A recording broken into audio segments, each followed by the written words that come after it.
White sugar को भी बहुत सारे एक्सपर्ट कहते हैं कि वो कैंसर की एक पॉसिबिलिटी को बढ़ा देता है। आपकी क्या ओपिनियन है इस बारे में? जैसे ओरल कैंसर हमने ट्रीट किया पेशेंट को, अभी एक केस हुआ, समझ लें हम तो ये सब देख रहे हैं लगातार कि chemotherapy, radiation therapy, cancer diagnose हम दे रहे हैं और through the radiation and chemotherapy मैंने चल रहा है और बीमारी बढ़ रही है। प्रॉपर अगर आप फास्ट करते हैं, उपवास करते हैं, तो उससे आपका कैंसर की पॉसिबिलिटी कम हो जाती है। कुछ ऐसा लिंक है क्या फास्टिंग का कैंसर के साथ? ऐसा नहीं है कि जो बहुत बड़ा नाम होता है मेडिकल साइंस में डॉक्टर्स का वो बहुत बड़ा इलाज कर देता है। तो जैसा मैंने कहा, ये सब गाइडलाइन बेस्ड इलाज है। आप हॉस्पिटल ए में जाएंगे वही इलाज मिलेगा, हॉस्पिटल बी में जाएंगे वही इलाज मिलेगा। थोड़ा बहुत जो मॉडिफिकेशन करेंगे डॉक्टर, उससे आपके रिजल्ट को बहुत फर्क नहीं पड़ने वाला है।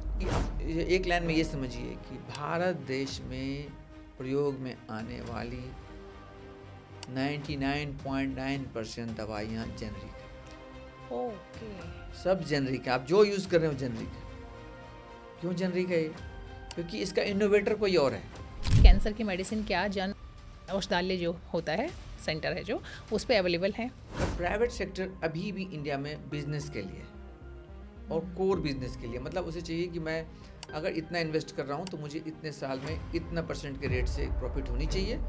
बाकी उसका मैनेजमेंट किस तरह से इलाज कर रहा है या कैसे हैंडल कर रहा है डॉक्टर को, पेशेंट को, वो उसकी प्राथमिकता नहीं है। हाँ, लेकिन उसका अल्टीमेट यही है कि मुझे पैसा अगर आ रहा है तो ठीक है सर। कीजिए इम्यूनोथेरेपी एक ड्रग है कीट्रूटा, 2,20,000 रुपये का एक वायला, एक डोज की कीमत 4,40,000, 75 लाख रुपये।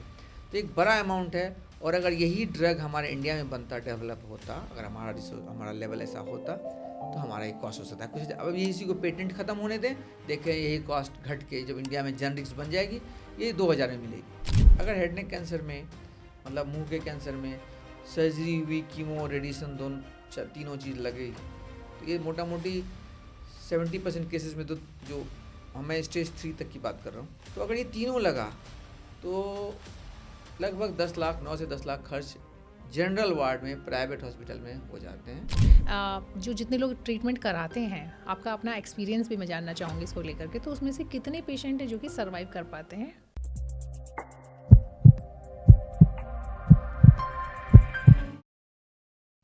अक्सर हम में से ज़्यादातर लोग कैंसर का नाम सुनते ही डर जाते हैं, परेशान हो जाते हैं।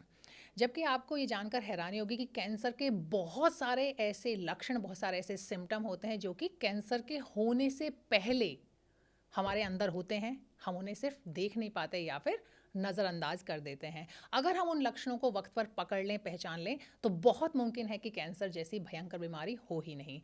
इसके अलावा अगर हम वक्त पर ट्रीटमेंट कराते हैं तो कैंसर होने के बाद भी क्यूरेबल है, उसका इलाज पूरी तरीके से मुमकिन है। साथ ही साथ कैंसर का जो इलाज है वो अफोर्डेबल भी है, लेकिन हमें सिर्फ सही सरकारी जो योजनाएं हैं उनकी जानकारी होनी चाहिए। हमारे आसपास जो एनजीओ, दूसरी संस्थान है जो इस बारे में काम करती हैं, उनके बारे में भी अगर हमारे पास जानकारी है तो कैंसर का जो इलाज है वो काफ़ी हद तक हमारे लिए किफ़ायती हो सकता है या हमारी पहुंच में हो सकता है। इन्हीं तमाम मुद्दों पर बात करेंगे डॉक्टर कुमार ऋषिकेश, जो कि सीनियर ऑन्कोलॉजिस्ट हैं अपोलो हॉस्पिटल दिल्ली में।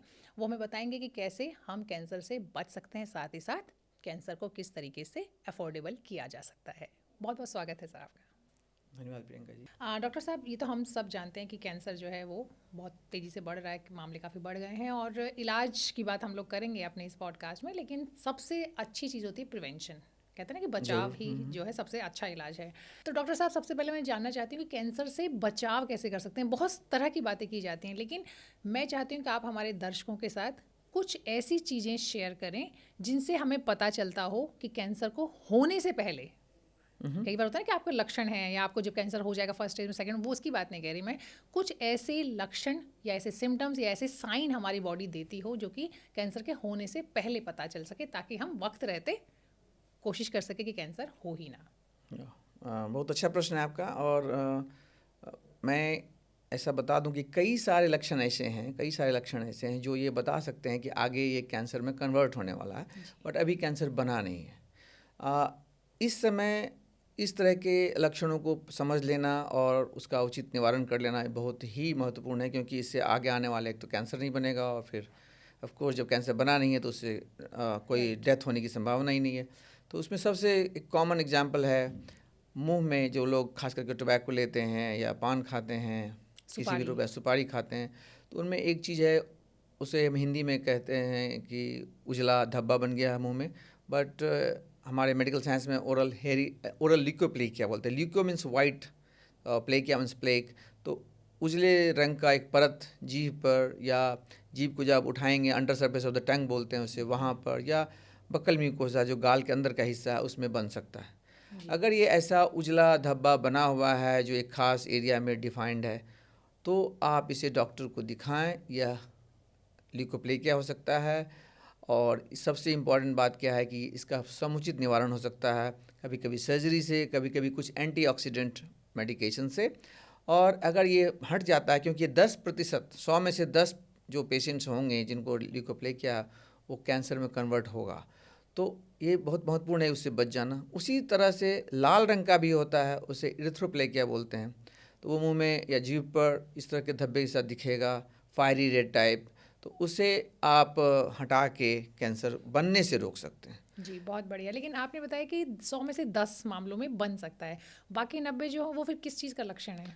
बाकी 90 ऐसा नहीं कि, कहने का मतलब अगर ल्यूकोप्लेकिया बन गया तो ये निश्चित नहीं है कि वो कैंसर बनेगा ही। ओके।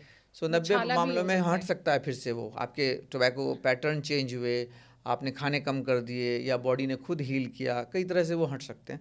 बट 100 में से 10 में वो बनने का संभावना है। और अगर रेड वाला है तो लगभग 3 to 4% उसका भी बनने का चांस है। सो हमें ये छोटा नंबर लग रहा है, लेकिन जब हम राइट। कई लाखों और करोड़ों लोग जो टोबैको ले रहे हैं उनको देखें तो एक बड़ा नंबर बन जाता है जो कि कैंसर लेके प्रेजेंट करता है। राइट।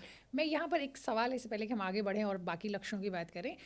आपने 3 चीज़ों का जिक्र किया यहाँ पर, तंबाकू की बात की आपने, और सुपारी की बात की, और इसके बाद पान मसाला।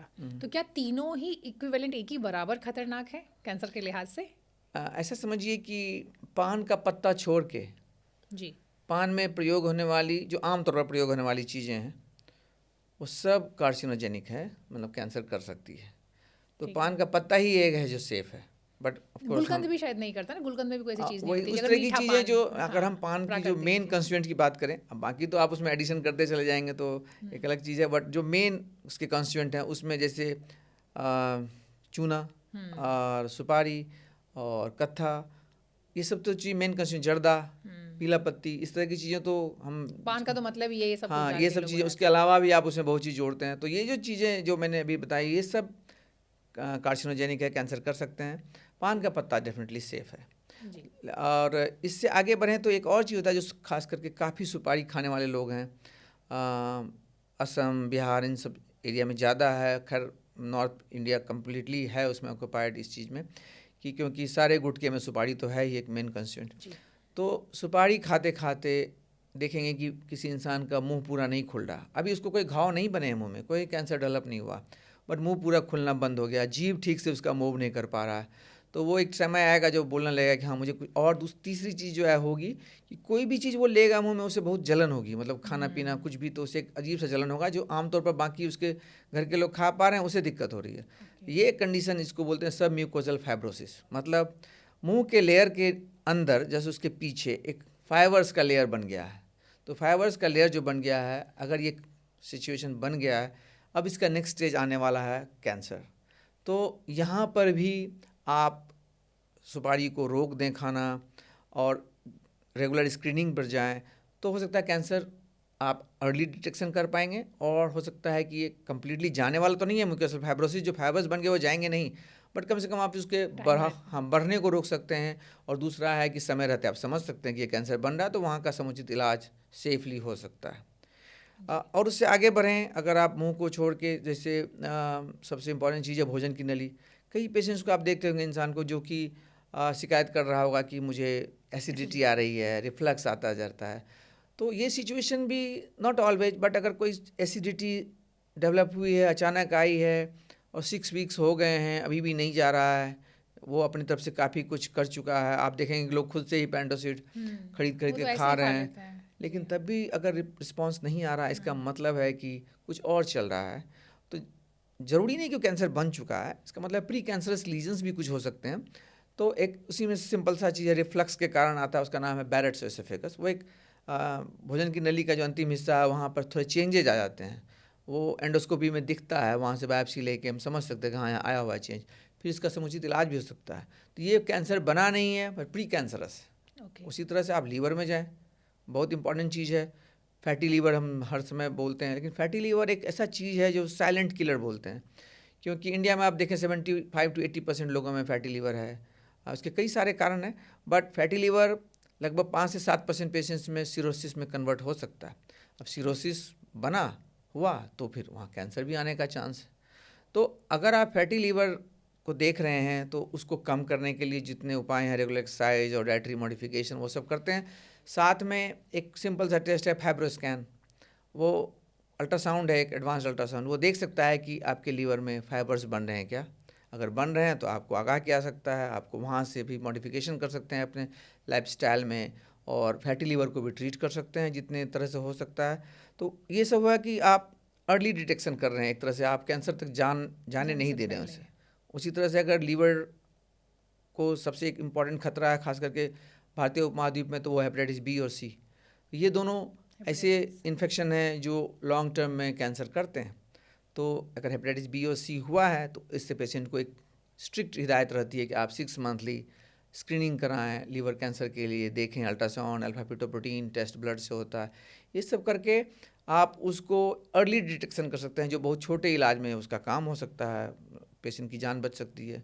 और आगे हैं तो आप बहुत कॉमन देखते होंगे कि पोस्ट मेनोपॉजल वुमेन है, मेनोपॉज हो चुका है, कहीं से स्पॉटिंग आ गई या कभी ब्लीडिंग हो गया, तो अल्ट्रासाउंड कराया है, उन्होंने कहा कि थिकनेस जो है एंडोमेट्रियम का वो बढ़ा हुआ है, थिकनेस उसमें जो अंदर का लेयर में 4 मिलीमीटर से ज़्यादा अगर पोस्ट मेनोपॉजल में आता है तो वो ठीक नहीं है। तो हमें गायनेकोलॉजिस्ट या गायना ऑन्कोलॉजिस्ट के पास जाना चाहिए कि क्या ये हमारा एबनॉर्मल है, यूट्रस में पॉलिप बन रहा है, क्या एबनॉर्मल है। ये सब प्री मैलिग्नेंट कंडीशन है जो कैंसर नहीं बने हैं बट कुछ में बन सकते हैं। इसका मतलब ये भी नहीं है कि जितने लोगों में थिकनेस है उसमें सब में कैंसर हो जाएगा। इसका मतलब उसमें से कुछ लोगों में होगा, लेकिन जांच तो सबकी होनी चाहिए। उसी तरह से सिंपल सा चीज़ है, आप बहुत समय देखेंगे कि लोगों को रेक्टल ब्लीड हो रहा है, आंत के रास्ते मतलब लैट्रिन के रास्ते ब्लड आ रहा है, लेकिन लोग समझ रहे हैं कि मुझे पाइल्स है। और हेमोराइड्स, बेसिकली जो पाइल्स को हेमोराइड्स कहते हैं मेडिकली, हेमोराइड्स कभी कभी कल्पिट की तरह काम करता है, क्योंकि उसके कारण लोग वहाँ डेवलप हो रहे कैंसर को इग्नोर करते जाते हैं। तो जब कभी हेमोराइड्स हो, ब्लीडिंग हो, एक्सपर्ट से ज़रूर मिलें। सिर्फ पाइल्स को नहीं देखें, उनको ये भी देखना है सर्जन को कि पाइल्स के ऊपर वाले हिस्से में कहीं कुछ बन तो नहीं रहा, क्योंकि कभी कभी जो कैंसर बन रहा होता है वो अर्ली फॉर्म में है, उसी ने पाइल्स को जन्म दिया। उसी के कारण कुछ ऑब्स्ट्रक्शन आ रहा है, कुछ आ रहा है, इसी कारण पाइल्स आपको प्रोमिनेंट बन के आता है और आप पाइल्स को ट्रीट कर रहे हैं, बेसिकली वहाँ कैंसर ग्रो कर रहा है। और आगे जाएं तो आप कॉलोन में एक पॉलिप जैसी चीज़ होती है, जो जनरली तो हम पॉलिप को नहीं देख सकते क्योंकि हमारे देश में पॉपुलेशन बेस्ड स्क्रीनिंग नहीं है। मतलब ऐसा नहीं कि 50 साल से ऊपर के सभी इंसान का हमें कोलोनोस्कोपी करना है। वेस्टर्न कंट्रीज में ये सुविधा है, तो यहाँ नहीं है। बट अगर आपको कम से कम फैमिली हिस्ट्री है कि आपके भाई माता पिता, किसी को भाई बहन या माता पिता को कॉलोन या आंत का कैंसर हुआ है, तो ये बहुत ज़रूरी है कि आपकी भी कोलोनोस्कोपी हो। और अगर पॉलिप बन रहा है, क्योंकि पॉलिप है एक तरह से कह सकते हैं यही आगे बढ़ के कैंसर बना सकता है, ऐसा नहीं कि बनेगा ही, बट बना सकता है। तो अगर ये बना सकता है तो आप इसे शुरू में ही बहुत एंडोस्कोपिक प्रोसीजर से बिना कोई ऑपरेशन के कट कर देते हैं, उसकी जांच हो जाती है कि भाई उसमें क्या निकल कर आया है, और ऐसा करके आप उससे भी बच सकते हैं। सो ये कुछ ऐसी चीज़ें हैं जिसे आप सजग रह के, जागरूक हो के और उसका समुचित इलाज करके कैंसर बनने से रोक सकते हैं। जी, ये बहुत अच्छा आपने बताया कि नॉर्मली क्या होता है कि हम जब इस कैंसर की बात करते हैं तो हम स्टेजेस की बात करते हैं कि स्टेज 1 में पता चला, स्टेज 2 में पता चला, और स्टेज 3, 4 में तो फिर हो जाता है कि अब ट्रीटमेंट की गुंजाइश बहुत कम हो गई है। तो ये सबसे अच्छी बात ये है जो आपने शेयर की कि हम स्टेज 1 में जाने से पहले भी कैंसर का पता लगा सकते हैं और तब उसको मतलब होने से रोक सकते हैं। हमेशा तो कहा जाता है कि चलिए हो गया तो अब आप सबसे अच्छा तरीका तो ये है कि आप प्रिवेंशन के लिए जो चीज़ें होती हैं वो करें, उस पर भी हम लोग बात करेंगे। और उसके बाद अगर किसी वजह से कि आपके लाइफस्टाइल में कुछ गड़बड़ी है या कुछ चीज़ें ऐसी आपकी जेनेटिक भी होती हैं, तो वो सब चीज़ें हैं, तो तब आप ये वाले सिम्टम्स देख करके कैंसर को होने से इस तरह से भी रोक सकते हैं। बहुत ही अच्छी जानकारी आपने हमारे साथ शेयर की। साथ ही साथ हम ये भी ज़रूर जानना चाहेंगे कि आप हमें बताएं कि तंबाकू की बात हमने भी की और अक्सर लोग कहते हैं कि कल्प्रिट है और बहुत पॉसिबिलिटी हो जाती हैं। एक और चीज़ के बारे में इधर बात हो रही है शुगर के बारे में, चीनी, वाइट शुगर। वाइट शुगर को भी बहुत सारे एक्सपर्ट कहते हैं कि वो कैंसर की एक पॉसिबिलिटी को बढ़ा देता है। आपकी क्या ओपिनियन है इस बारे में? देखिए, बहुत सारे इसमें मिथ्स हैं जो भ्रांति है मैं कहूँ, क्योंकि शुगर कोई मतलब मुझे भी पेशेंट बोलते हैं कि शुगर बंद कर दें, शुगर खा सकते हैं। हमें घर वालों ने कहा है कि मुझे कैंसर डायग्नोसिस हो गया है तो मुझे शुगर नहीं खाना चाहिए। तो मैं कह दूं कि ये बात गलत है। ऐसा नहीं है कि शुगर, जब एक इंसान को कैंसर हो चुका है, शुगर उसके भोजन का एक महत्वपूर्ण हिस्सा है, चाहे वो चाय के साथ ले रहे हैं या किसी भी चीज़ में ले रहे हैं, क्योंकि शुगर बेसिकली कार्बोहाइड्रेट। अब वो इंसान प्रिवेंशन के फेज में नहीं है जहां हम उसे कैंसर होने से बनने से रोक रहे हैं। अब वो इंसान को कैंसर हो चुका है, उसे अब एक न्यूट्रिशन की ज़रूरत है, होल फूड जिसको कहते हैं होलसम न्यूट्रिशन, ताकि उसे शरीर में कार्बोहाइड्रेट, फैट, विटामिन्स, लिपिड, ये सारी चीज़ मिलें। तो उसमें शुगर भी उसका एक इम्पॉर्टेंट कंपोनेंट। अब आप ये देखें कि क्या शुगर सिर्फ कैंसर को बढ़ावा देता है और बाकी सेल्स को नहीं देता? नहीं, ऐसा नहीं है।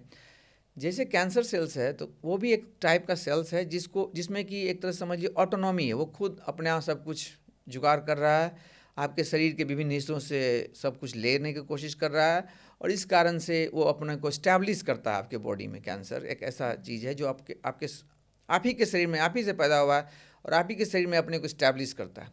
स्टैब्लिश करने के लिए उसे ब्लड सप्लाई चाहिए, उसे एनर्जी चाहिए, उसे सब कुछ चाहिए जो नॉर्मल सेल को मिलता है। तो नॉर्मल सेल को अगर कार्बोहाइड्रेट मतलब शुगर और डिफरेंट टाइप ऑफ कार्बोहाइड्रेट्स चाहिए, तो कैंसर सेल को भी चाहिए। तो अगर आप सोच रहे हैं कि कैंसर सेल को नहीं, अगर हम देंगे कैंसर सेल ले लेगा और नॉर्मल सेल नहीं लेगा, ऐसी बात नहीं है। दोनों सेल को कैंसर शुगर चाहिए, और अगर आप नॉर्मल सेल को नहीं दे रहे हैं तो वो तो स्टार्व हो रहा है, इंसान तो कमज़ोर हो रहा है। ऐसा नहीं है कि यहाँ पर सवाल ये है कि मैंने तो नहीं पढ़ा, लेकिन मैंने किसी एक्सपर्ट के थ्रू कहीं पर मैं सुन रही थी, उनका कहना था कि कुछ ऐसी स्टडीज़ कहती हैं, प्रॉब्लम उन्होंने किसी स्टडीज़ को उसमें कोट किया था कि 30% एक्स्ट्रा जो कैंसर का सेल है वो 30% ज़्यादा शुगर कंज्यूम करता है और उसकी ग्रोथ ज़्यादा होती है उस वजह से as compare to a normal cell.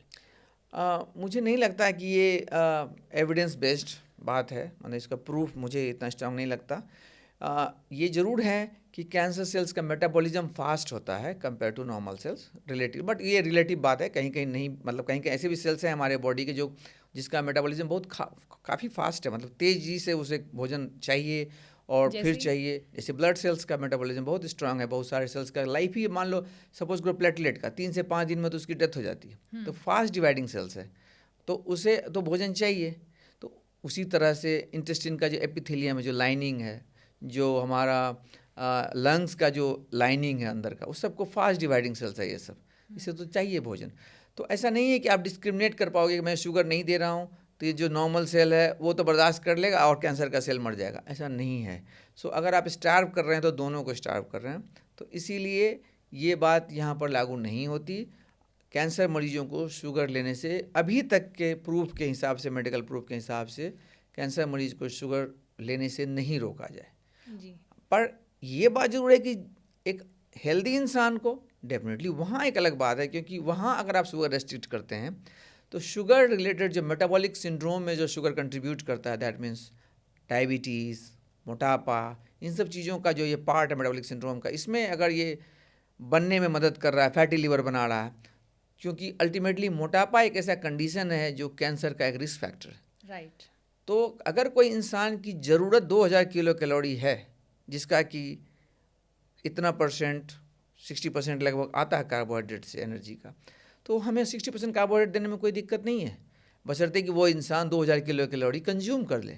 But अगर वही इंसान 2000 किलो कैलोरी ले रहा है और कंज्यूम 1000 किलो कैलोरी कर रहा है, तो वो जो बाकी का बचा 1000 किलो कैलोरी है वो कहीं ना कहीं जमा होगा शरीर में, और जैसे फैट के रूप में जमा, कार्बोहाइड्रेट जो आप एक्स्ट्रा लेते हैं बेसिकली फैट के रूप में जमा हो जाता है, जैसे लीवर के सेल्स में पहुंच गया। अब फैट जैसे जमा हुआ, लीवर के सेल्स का काम था मेटाबॉलिज्म करना, आपको एनर्जी देना, आपको बाकी सारा सिंथेसाइज करना, प्रोटीन बनाता है, बहुत कुछ बनाता है। लीवर फैक्ट्री हमारा पावर हाउस, एक तरह से समझिए पूरे बॉडी का अगर कोई फैक्ट्री है जो सब कुछ बना रहा है वो लीवर, और लीवर के सेल्स हो गए और फैट का जमा करने का एक डिपो बन गया हो, तो वो काम नहीं करेगा। दूसरा और एक चीज़ होगा कि वो इंजरी होगी सेल्स की, तो वहाँ कैंसर बन सकते हैं। तो इसीलिए हम एक्सेस ले रहे हैं कोई चीज़ तो कैंसर बन सकता है, तो बट ये अगर अभी मतलब ये मैं कह सकती हूँ आपकी जो बातचीत अभी तक हमने की है कि बेशक अभी तक चीनी वाइट शुगर की मैं बात कर रही हूँ उसका डायरेक्ट लिंक नहीं है कैंसर के साथ, लेकिन इनडायरेक्ट जिस तरीके से आप बता रहे हैं कि जो मेटाबॉलिक सिंड्रोम बनता है उससे रिलेटेड बाकी जो हेल्थ इश्यूज आते हैं, चाहे वो डायबिटीज़ हो, चाहे वो ओबेसिटी हो या फैटी लिवर हो, वो सब ग्रेजुअली आगे बिल्कुल जाके कहीं ना कहीं कैंसर होने की पॉसिबिलिटी बढ़ा देते हैं। बिल्कुल सही, ये डायरेक्ट लिंक नहीं है कि शुगर लिया और कैंसर के सेल खाए और वो बढ़ गए, राइट। ऐसा नहीं है, बट इनडायरेक्टली। ये तो इससे बेटर है कि आप जितना शुगर को हटा हाँ, सकते हैं बिल्कुल वही बिल्कुल। बेटर है, वो भी एक तरह से प्रिवेंशन मान सकते हैं उसका। अच्छा, एक क्या वाइट सॉल्ट का भी कोई रोल है इसके अंदर? देखिए बीपी में तो हम सब जानते हैं कि बीपी में जो है आपको अभी तक सॉल्ट के रिलेटेड रिसर्च आर्टिकल ने नहीं दिखाया है कि कार्सिनोजेनेसिस में सॉल्ट का रोल है, बट इनडायरेक्टली अगर कहीं कुछ डैमेज करता है that is different thing, like toxic amount में कोई इंसान ले रहा है तो वो एक अलग बात है, जो कहीं भी जैसे स्टोमैक एपिथेलियम को ख़राब करते जा रहा है और वो लिए जा रहा है, वो लेकिन रेयर चीज़ है जो वंस इन अ वाइल हो सकता है, बट इट इज़ नॉट, ये कॉमनली नहीं बोला जाएगा कि हाँ सॉल्ट से किसी को कैंसर हो रहा है। राइट। स्टार्ची चीज़ों के बारे में भी कई बार कहा जाता है कि अगर कुछ चीज़ें जिसमें स्टार्च ज़्यादा क्वांटिटी में होता है और उनको अगर आप स्पेशली रीहीट करते हैं तो वो भी कई बार कैंसर होने की पॉसिबिलिटी को बढ़ा देता है। ऐसा समझें कि बहुत सारी ऐसी चीज़ें हैं, हम जब किसी चीज़ को रीहीटिंग करते हैं, सपोज कीजिए सिंपल सा चीज़ है ऑयल, आपने ऑयल में एक बार कुक किया, फ्राई किया, कोई चीज़ को डीप फ्राई हो गया, ऑयल को आप छोड़ दिए, फिर उसे दूसरी बार रीहीट किए क्योंकि उसमें फिर फ्राई कर रहे हो आप, खास करके आप जो स्टोर से मतलब जॉइंट से आउटलेट से खरीद के खाते हैं गरम उसमें तो गरम बार बार चीज़ें, एक ही चीज़ को बार बार इस्तेमाल उसी किया तेल को दिन सुबह से शाम तक गर्म करा जा रहा है क्योंकि वो चेंज तो करना नहीं है, उसमें फिर डालना है, घट गया तो उसमें फिर डाल देता है, ऐसा करते करते वो शाम तक वो सेल कर रहा है अपना। बट पॉइंट ये है कि ये जो रीहीटिंग है इसके कारण ऑयल में एरोमेटिक कंपाउंड्स बनते हैं, aromatic compounds are known to be carcinogenic. अब ये कितना बन रहा है, आपका बॉडी उसको कितना तक तो रोक दे पा रहा है कि नहीं, उसको आपको डैमेज करने दे रहा है, वो एक अलग प्रक्रिया है। बट ऑफ कोर्स अगर कोई हम ये समझें कि क्या उससे ख़राब प्रोडक्ट बन रहा था, हाँ ज़रूर बन रहा है, इसलिए ऑयल को रीहीटिंग ना होने दें। स्टार्च में इन जनरल कार्सिनोजेनेसिस करने की संभावना कम है, बहुत कम, क्योंकि स्टार्च एक कॉम्प्लेक्स कार्बोहाइड्रेट है। जो कॉम्प्लेक्स कार्बोहाइड्रेट समझें कि एक ग्लूकोज के मॉलिक्यूल को आप जोड़ते जाएं तो एक लंबा चेन बना दिए, उसी तरह से स्टार्च एक कॉम्प्लेक्स कार्बोहाइड्रेट है, और complex carbohydrate in general body के लिए ख़राब चीज़ नहीं है बशर्ते कि वो सही मात्रा में जाए। उसी का एक्सेसिव मात्रा में अगर गया वही चीज़, तो फिर वही बात है कि हम जमा करेंगे और फिर डैमेज करेगा। तो कोई भी फूड का आइटम अगर सही मात्रा में पौष्टिक आहार के तौर पर लिया जाए, और सही मात्रा मतलब है हर एक इंसान की सही मात्रा अलग हो सकती है डिपेंडिंग ऑन कि उसकी क्वालिटी ऑफ लाइफ कैसी है, सेडेंट्री है, बैठा रहता है दिन भर ऑफिस में, या दिन भर चल रहा होता है, या दिन भर ड्राइव कर रहा होता है। सो हर एक का अलग अलग रिक्वायरमेंट है। उसका बीएमआई किसी का, एक समझ लीजिए चूहे की बीएमआई बहुत ज़्यादा होती है और हाथी का कम होता है, तो ज़रूरी नहीं है कि मतलब किस चूहे का फिर कितना होगा, उसी तरह से किसी इंसान का कितना बीएमआई है, वो एक अलग क्वेश्चन है। और हर एक इंसान अलग है, हर एक का मेटाबॉलिक रेट अलग है, जो हम फ्यूल लेते हैं खाने के रूप में उसको बर्न करने की क्षमता हर एक की अलग अलग है। किसी का बॉडी टेम्परेचर जो है बेस लाइन अलग होता है, किसी का अलग होता है। तो ये बॉडी टेम्परेचर किसी को आप टच कर रहे हो नॉर्मल तरीके में देख रहे हो वो गर्म है बॉडी, हर समय वो हेल्दी है बट वो गर्म है, इसका मतलब है कि वो ज़्यादा कंज्यूम कर रहा है एनर्जी, तो उसको जमा होने की संभावना रिलेटिवली कम है अगर सेम मात्रा लेगा वो। लेकिन ये वेरिएबल चीज़ है जो पर्सन टू पर्सन वेरी करेगा, बट ओवरऑल बात यही है। लेकिन ये बात तो तय है कि कुछ चीज़ें हैं, जैसे कि हम लोगों ने शराब की बात, अभी शराब पे हमने बात नहीं की, उस पर बात करेंगे, लेकिन तंबाकू की बात की, वो ज़रूर खतरनाक है, चाहे आप स्मोकिंग करते हैं, चाहे आप उसे चबाने की फॉर्म में लेते हैं। दूसरी चीज़ है कि शुगर भी आप जितना अवॉइड कर सकते हैं उतना बेटर है, क्योंकि आपको फैट से रोकेगा। फैट आप किसी और फॉर्म में भी अगर आप किसी भी वजह से, सेडेंटरी लाइफस्टाइल की वजह से या किसी भी वजह से अगर आप की बॉडी में फैट है तो आपको तब भी अलर्ट होने की ज़रूरत है, क्योंकि वो भी आगे जाके आपके कैंसर की पॉसिबिलिटी को बढ़ा सकता है। अल्कोहल को लेकर के भी मैं आपसे जानना चाहूँगी, क्योंकि पहले कहा जाता था कि अल्कोहल एक लिमिटेड मात्रा में रिकमेंडेड थी, लेकिन अभी जो रिसेंटली गाइडलाइंस आई थी WHO की, तो उसमें पूरी तरीके से कहा गया था कि अल्कोहल को तो पूरी तरीके से बंद कर देना चाहिए। तो क्या अल्कोहल का भी कैंसर के साथ कोई कनेक्शन है, या फिर ओवरऑल जो लाइफस्टाइल बीमारियाँ हैं उनकी वजह से उनकी वजह से अल्कोहल को मना किया गया है?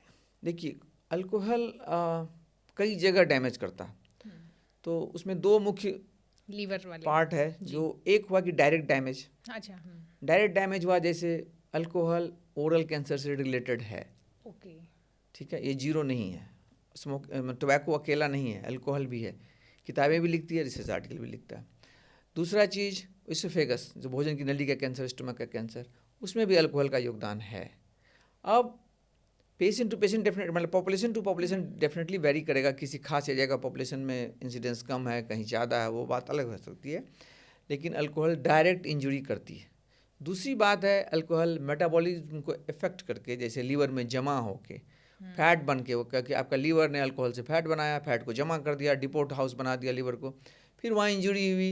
इंजरी क्योंकि फैट इंजरी करेगा, इंजरी होगी तो वहाँ फिर कन्वर्जन होगा, फाइबर्स बनेंगे और कैंसर भी बनेंगे।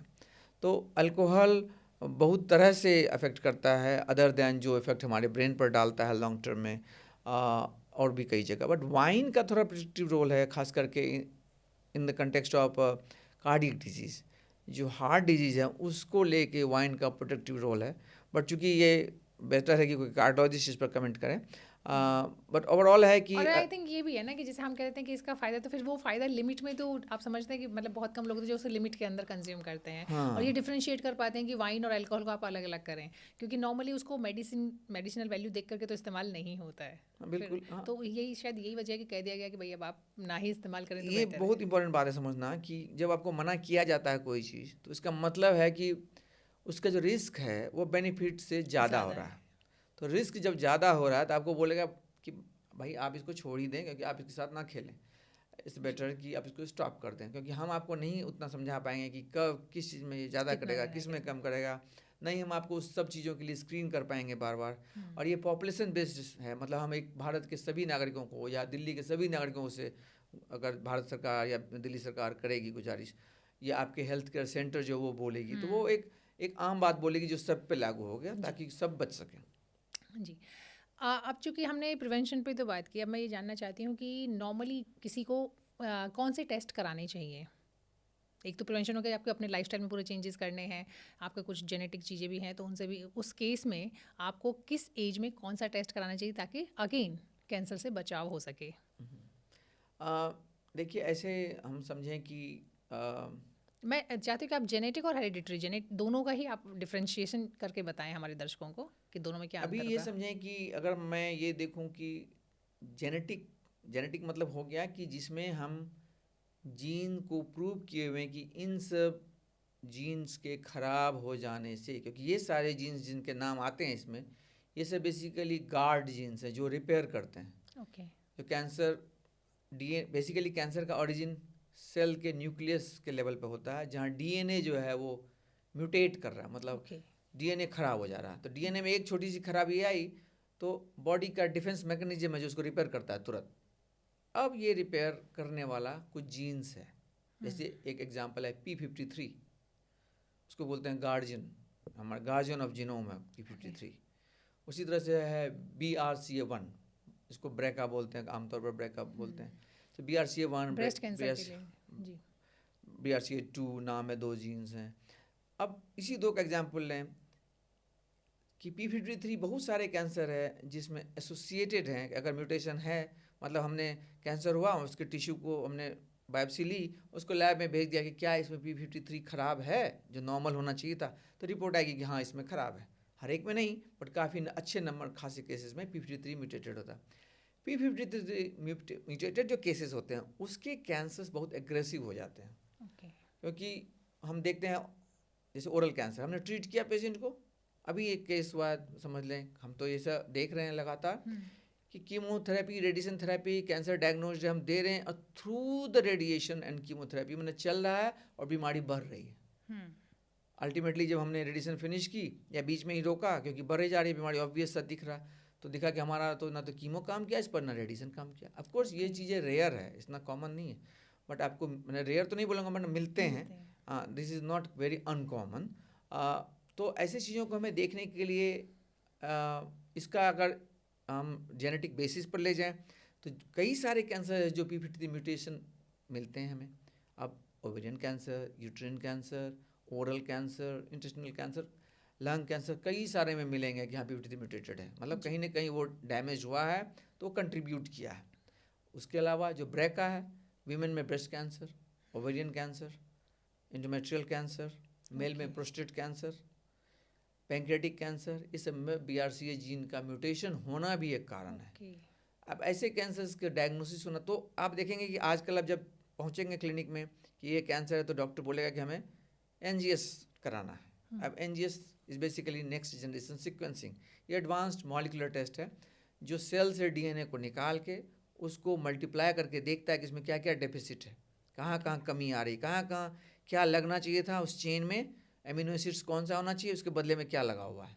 तो इसका मतलब जो नॉर्मल पैटर्न मिलना चाहिए था वो नहीं मिला है। अगर ऐसा नहीं मिला है तो हम समझ लिए, हमने उसको मार्क कर दिया कि this patient has BRCA gene mutated. अब म्यूटेटेड है तो अब उसके कैंसर की संभावना बढ़ गई है। नॉट ओनली जिस पे कैंसर को लेके आया है, अगला कैंसर भी बन सकता है कोई और। जैसे किसी को ब्रेस्ट का हुआ तो नेक्स्ट टाइम ओवरी का आएगा, या नेक्स्ट टाइम सेम ब्रेस्ट में या दूसरे ब्रेस्ट में आ जाए। सो कई सारे कैंसर की संभावना जेनेटिक बेसिस के होने के कारण बढ़ जाती है। ऐसे पेशेंट का स्क्रीनिंग अलग तरीके से होता है। कहने का मतलब कि जैसे अगर ब्रेस्ट कैंसर किसी की बहन को है, किसी लेडी है, फीमेल है, उसकी बहन को ब्रेस्ट कैंसर हो गया और हमने टेस्ट किया और ब्रेका म्यूटेटेड कहा कि हाँ इसमें म्यूटेशन है प्रेजेंट, तो इसका मतलब है कि अगर उस लेडी में ब्रेका म्यूटेटेड नहीं होता तो शायद कैंसर होता ही नहीं। तो अब उनकी बहन है या उनके भाई हैं, उनको बोलेंगे कि आप भी चेक कराइए, उनमें भी आ गया पॉजिटिव, ब्रेका म्यूटेशन पॉजिटिव है। अब उस महिला में जो कम एज की, जिसको अभी कैंसर नहीं हुआ, हम उसे बोलेंगे कि आप 25 साल के एज से स्क्रीनिंग अपना ब्रेस्ट का शुरू कर दीजिए। ट्राई टू फिनिश योर, जब भी आप मैरिड होंगे, शादी होगी, तो हमें ये ध्यान रखना पड़ेगा, स्क्रीनिंग तो करते रहेंगे। फिर आपको ऑफ़र भी दिया सकता है, ऑप्शन दिया सकता है, नॉट ऑफर, कि आप अपने दोनों ब्रेस्ट को हटा दीजिए, प्रोफाइलेक्टिक मैस्टेक्टमी जिसे बोलते हैं। उसी तरह से आप दोनों ओवरीज को हटा दीजिए। ये दोनों फोकस पॉइंट हैं जहाँ कैंसर बनने का संभावना 70 to 80% है लाइफ टाइम में। तो एक बहुत बड़ा रिस्क है जो कि बनेगा। तो उसी क्रम में आप एंजेलिना जोली का नाम जानते होंगे। उनकी मदर को ब्रेस्ट कैंसर हुआ था, उनको कैंसर नहीं हुआ था, बट उन्होंने प्रोफाइलेक्टिक मैस्टेक्टमी कराया था। ये एक बड़ी खबर थी 2000 के ईस्वी, मतलब आई थिंक 2001 या 3 के आसपास। सो ये बहुत इम्पोर्टेंट खबर थी। और इसी ने ये जब सामने आया तो हमें समझ में आया कि जेनेटिक इनहेरिटेंस क्या होता है और इसका क्या क्या प्रभाव पड़ सकता है, इसे कैसे बच सकते हैं। तो ये एक इम्पॉर्टेंट एग्जाम्पल था। दूसरा वर्ड आपने यूज़ किया हेरिडिटरी। हेरिडिटरी जो है, कभी कभी क्या होता है कि आपको आ तो रहा है, वंशानुगत है, लेकिन हम उसे जीन आइडेंटिफाई नहीं कर पाते हैं कि इसमें से कौन सा जीन रिस्पॉन्सिबल, तब हम वर्ड यूज़ करते हैं हेरिडिटरी। जेनेटिक नहीं बोल सकते कि हमें जीन तो हमने आइडेंटिफाई किया नहीं, कर ही नहीं पा रहे हैं। या क्यों? ये इसका कारण ये नहीं कि जीन वहाँ इन्वॉल्व नहीं है, इसका कारण यही है कि साइंस अभी वहाँ तक स्टैब्लिश नहीं कर पाया। वहाँ भी कोई ना कोई जीन इन्वॉल्व होगा, लेकिन हम अभी स्टैब्लिश नहीं कर पाए। और भी अगर इन डेप्थ जाए थोड़ा, तो जीन के अलावा भी कुछ चीज़ें होती है जो इसमें हेल्प काम करती है। वो एक वर्ड्स आप सुनते हैं, मिथाइलेशन, एपिजेनेटिक अल्टरेशन, ये सब चीज़ें हैं जो कि जीन तो ठीक है लेकिन उसके काम को ख़राब कर दिया कुछ फंक्शन ने, उसके कारण कैंसर आ गया। नहीं, मैं लेमन की भाषा में जानना चाहूँगी आपसे कि मान लीजिए हेरिडिटरी का मतलब ये है कि अगर आपकी फैमिली में किसी को है, पेरेंट्स को है, दादा दादी को है, नाना नानी को, जो खून के रिश्ते हैं उनमें किसी को है, तो फिर होने के चांसेस कितने हो जाते हैं, बढ़ जाते हैं? अब ये नंबर पर डिपेंड करता है कि कई सारे फैक्टर्स जिसका कैलकुलेशन होता है। आजकल तो कैलकुलेटर हैं हमारे पास। अच्छा, जो किस तरह से कैलकुलेट करते हैं? अब कैलकुलेटर के पीछे का एल्गोरिदम तो मैं नहीं जानता, क्योंकि उसके पीछे एल्गोरिदम काम कर रहा होता। बट जैसे MSKCC पोर्टल पे आप कैलकुलेटर देख सकते हैं। आप उसमें डालेंगे ये डेटा कि मेरा इतना फैमिली मेम्बर्स अफेक्टेड, इतना ये, तो आपको आएगा कि इतना % चांस है आपको होने का। वैसे मोटा मोटा ये एक रफ पहले आइडिया होता था कि अगर एक पेरेंट को है तो शायद 25% तक आपकी पॉसिबिलिटी बढ़ जाती है। नहीं, मैं इसको इस नंबर में तो नहीं डालूंगा, बट हाँ मैं ये कहूँगा बढ़ जाती है। बट ऑफकोर्स जैसे कोलन कैंसर के लिए एक क्राइटेरिया नाम ही है, क्योंकि वहीं से शुरू हुआ है। वो बेथेस्डा US में जगह है, NIH वहीं है, नेशनल इंस्टीट्यूट ऑफ हेल्थ। तो वहाँ का नाम है क्राइटेरिया का, बेथेस्डा क्राइटेरिया, कि कोलन कैंसर में अगर आपके फैमिली में फर्स्ट डिग्री रिलेटिव को 2 से 3 को है कैंसर, आपको ये पॉलिप आया है, क्राइटेरिया सेट है, तो आपको होने का चांस इतना है और आपको स्क्रीनिंग करानी चाहिए।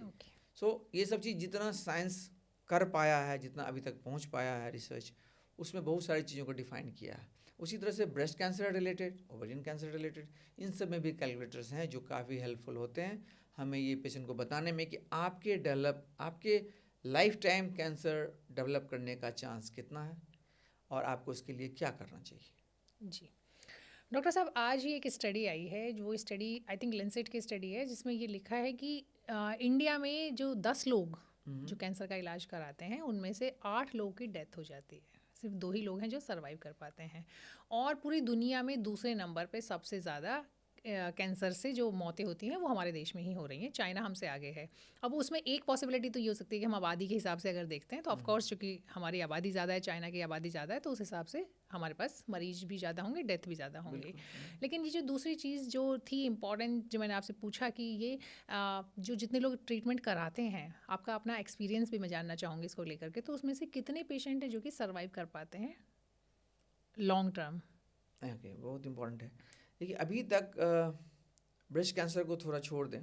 ब्रेस्ट कैंसर में रिलेटिवली अब दिल्ली जैसे शहर में अर्ली प्रेजेंटेशन हो रहा है, बट जैसे आप लंग कैंसर की बात कर लें, तो लंग कैंसर, स्टमक कैंसर की बात कर लें, इन दोनों में आपको 90% पेशेंट्स या 80 to 90% पेशेंट्स जो है वो स्टेज 4 में मिलेंगे।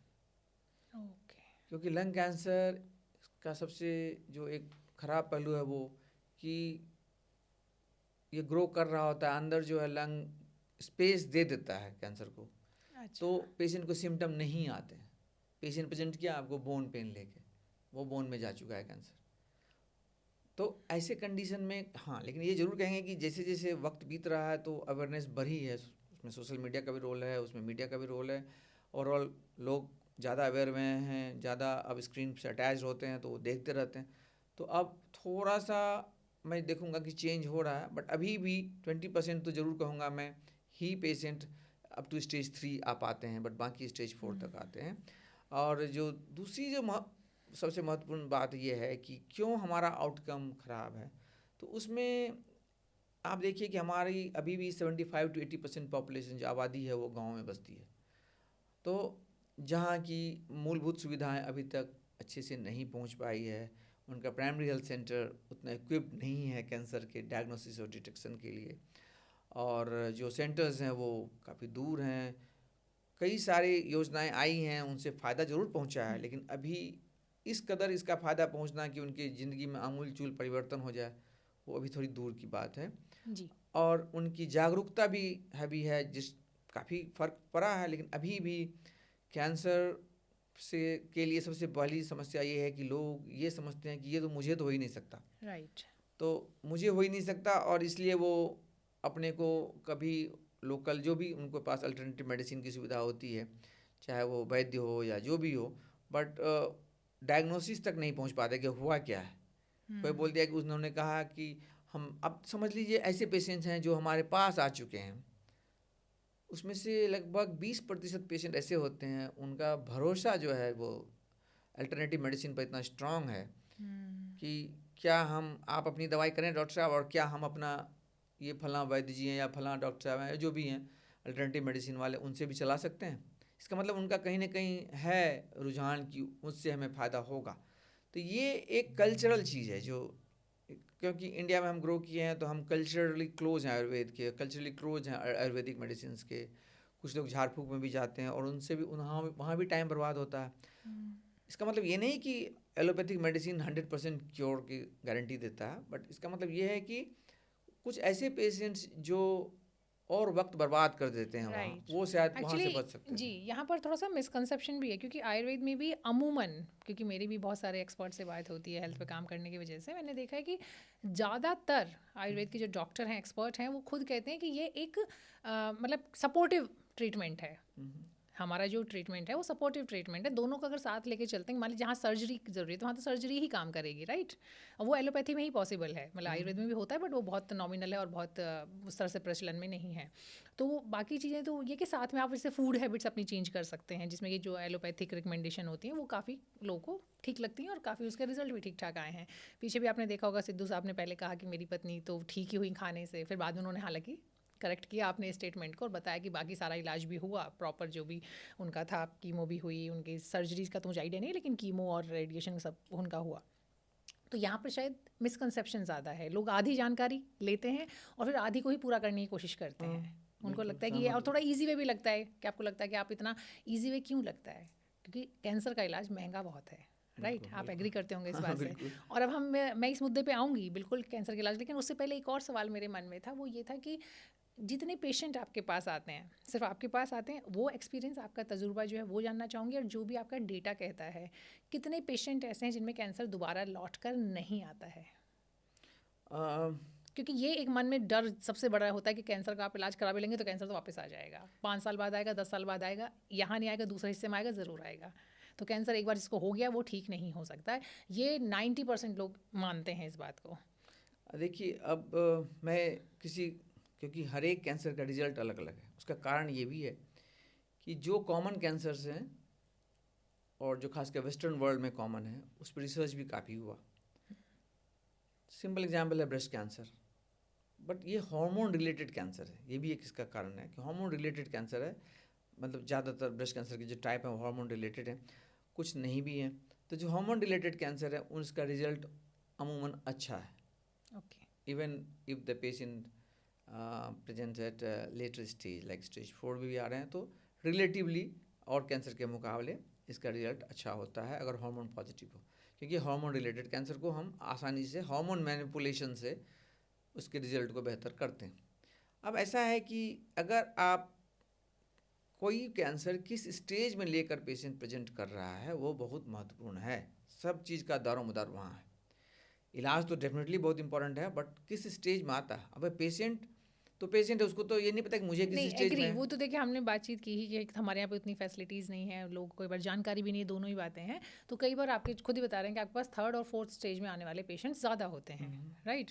और ये तो मैं एग्री कर रही हूँ, लेकिन मैं फिर भी एक जस्ट डेटा जानना हाँ, चाहती मैं हूँ कि बता जो भी रहा आ रहे हैं हूँ। मोटा मोटा कितना, 10 में से कितने पेशेंट जो है लगता है कि तो जिनको, अगर स्टेज 3 की बात करें तो स्टेज 3 में सब जो 5 इयर्स, ऐसे हम लोग इसको इस लैंग्वेज में बोलते हैं कि 5 इयर्स सर्वाइवल, ओके, कि अगर 100 पेशेंट को हमने ट्रीट किया है ब्रेस्ट कैंसर के 1 2 3 4 स्टेज को, तो उसमें से 5 ईयर सर्वाइवल क्या है, तो कितने पेशेंट्स 5 ईयर रहेंगे। अब आप ऐसे देखिए कि मैं इसका आपको बैकग्राउंड ये दूँ कि 5 year survival for normal population, मतलब नॉर्मल पॉपुलेशन जिसको कोई हम नहीं जान रहे बीमारी है, कुछ नहीं है, मतलब हमारे नोन नहीं है, कुछ अनएक्सप्लेन्ड हो, वो भी 95% है 5 ईयर सर्वाइवल।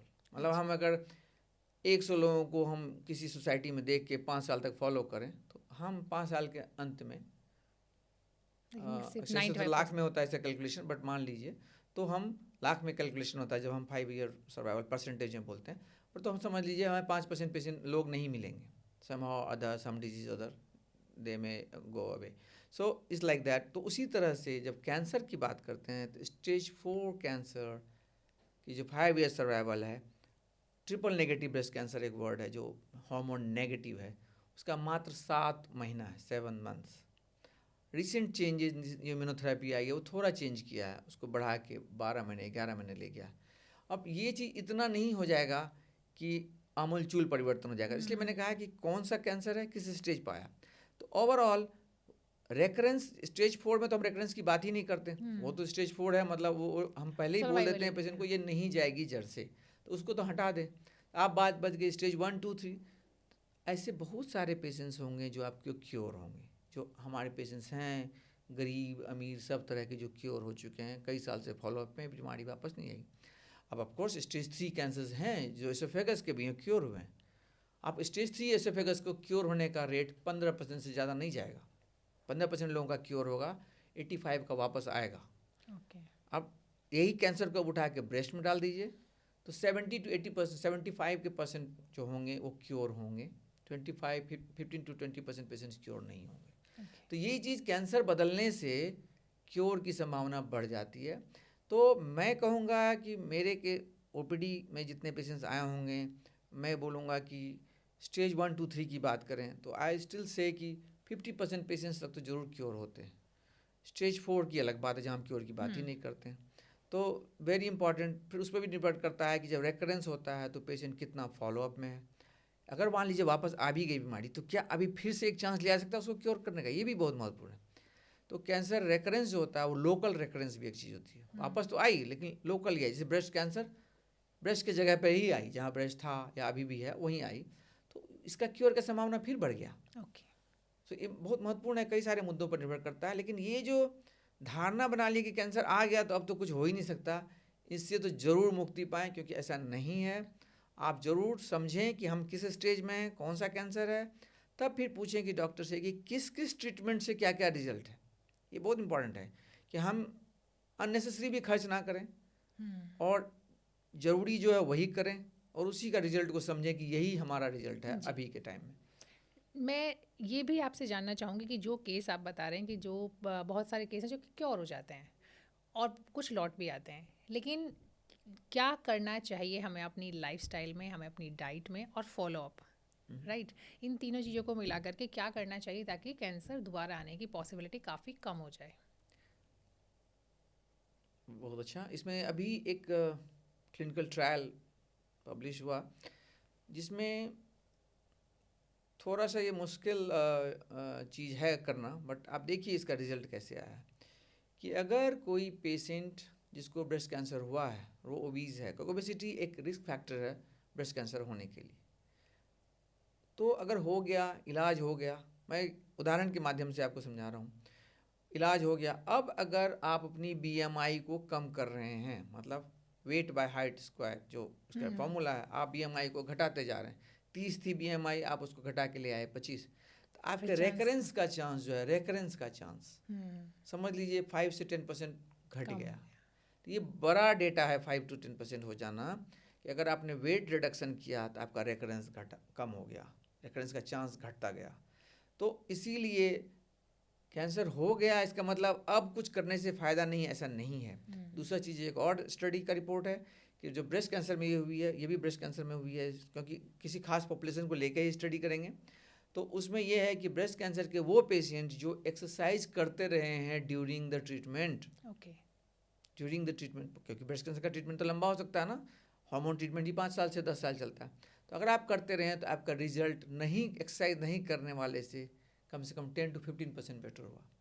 तो एक्सरसाइज का रोल आफ्टर कैंसर ट्रीटमेंट भी बहुत इंपॉर्टेंट है। दूसरा चीज़ है एक्सरसाइज तो दोनों में ही है, प्रिवेंशन में भी। हाँ, वो तो है ही, मतलब मैं ये कह रहा हूँ प्रिवेंशन में तो है ही, हाँ, बट अगर हो भी गया during the treatment and post भी, ड्यूरिंग ट्रीटमेंट भी है और आफ्टर ट्रीटमेंट भी है, तो एक्सरसाइज का रोल हर जगह आपके साथ लगा हुआ है। So this is I think so far, अब तो उसमें पैसे खर्च होते हैं एक्सरसाइज करने में, लोग जिम जाएं या जहाँ जाएं, बट अगर आई देखिए कि एक तरह से चीपेस्ट मेडिसिन है जो आप लाइफ लॉन्ग ले रहे सकते तो हैं। मुझे लगता है कि चीपेस्ट क्या फ्री भी है, अगर आप नहीं जिम जाना चाहते तो आप खुद से भी कर सकते हैं, बिल्कुल, बिल्कुल दौड़ कर सकते हैं, आप कुछ साइकिलिंग कर सकते हैं, उस तरह का स्विमिंग है, बहुत सारी चीज़ें जो कि मतलब आप बिना बहुत ज़्यादा पैसा खर्च के भी कर सकते हैं। बिल्कुल, तो एक ऐसा दवाई है। और तीसरा चीज़ खान पान। अब ऐसा पेशेंट देखा गया है कि खान पान या आदत वो भी है इम्पॉर्टेंट, कि जैसे ब्रेस्ट कैंसर या ओरल कैंसर है, हमने ठीक पेशेंट को ट्रीट किया, पेशेंट ने भी सपोर्ट किया, फैमिली का भी मेहनत की, सब कुछ मिलकर ठीक हुआ, अब पेशेंट फिर से टोबैको पर आ गया या पेशेंट फिर स्मोकिंग शुरू कर दिया।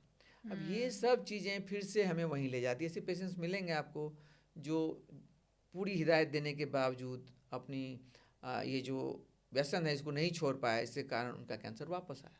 क्योंकि आप समझिए कि एक तरह से उनका बॉडी एक फर्टाइल ग्राउंड है। फर्टाइल ग्राउंड क्यों है कि वो जो स्मोकिंग है उसका जो कार्सिनोजेंस उसमें आ रहे हैं, उसमें जो तंबाकू ले रहे हैं या स्मोकिंग कर रहे हैं, उसमें जो कैंसर वाले पार्टिकल जा रहे हैं, कैंसर करने वाले, वो फिर से पैदा कर देते हैं उनके शरीर में कैंसर, क्योंकि उनका जो शरीर है वैसा बना हुआ है कि उसमें आसानी से इंजरी हो सकती है और कैंसर बन सकता है।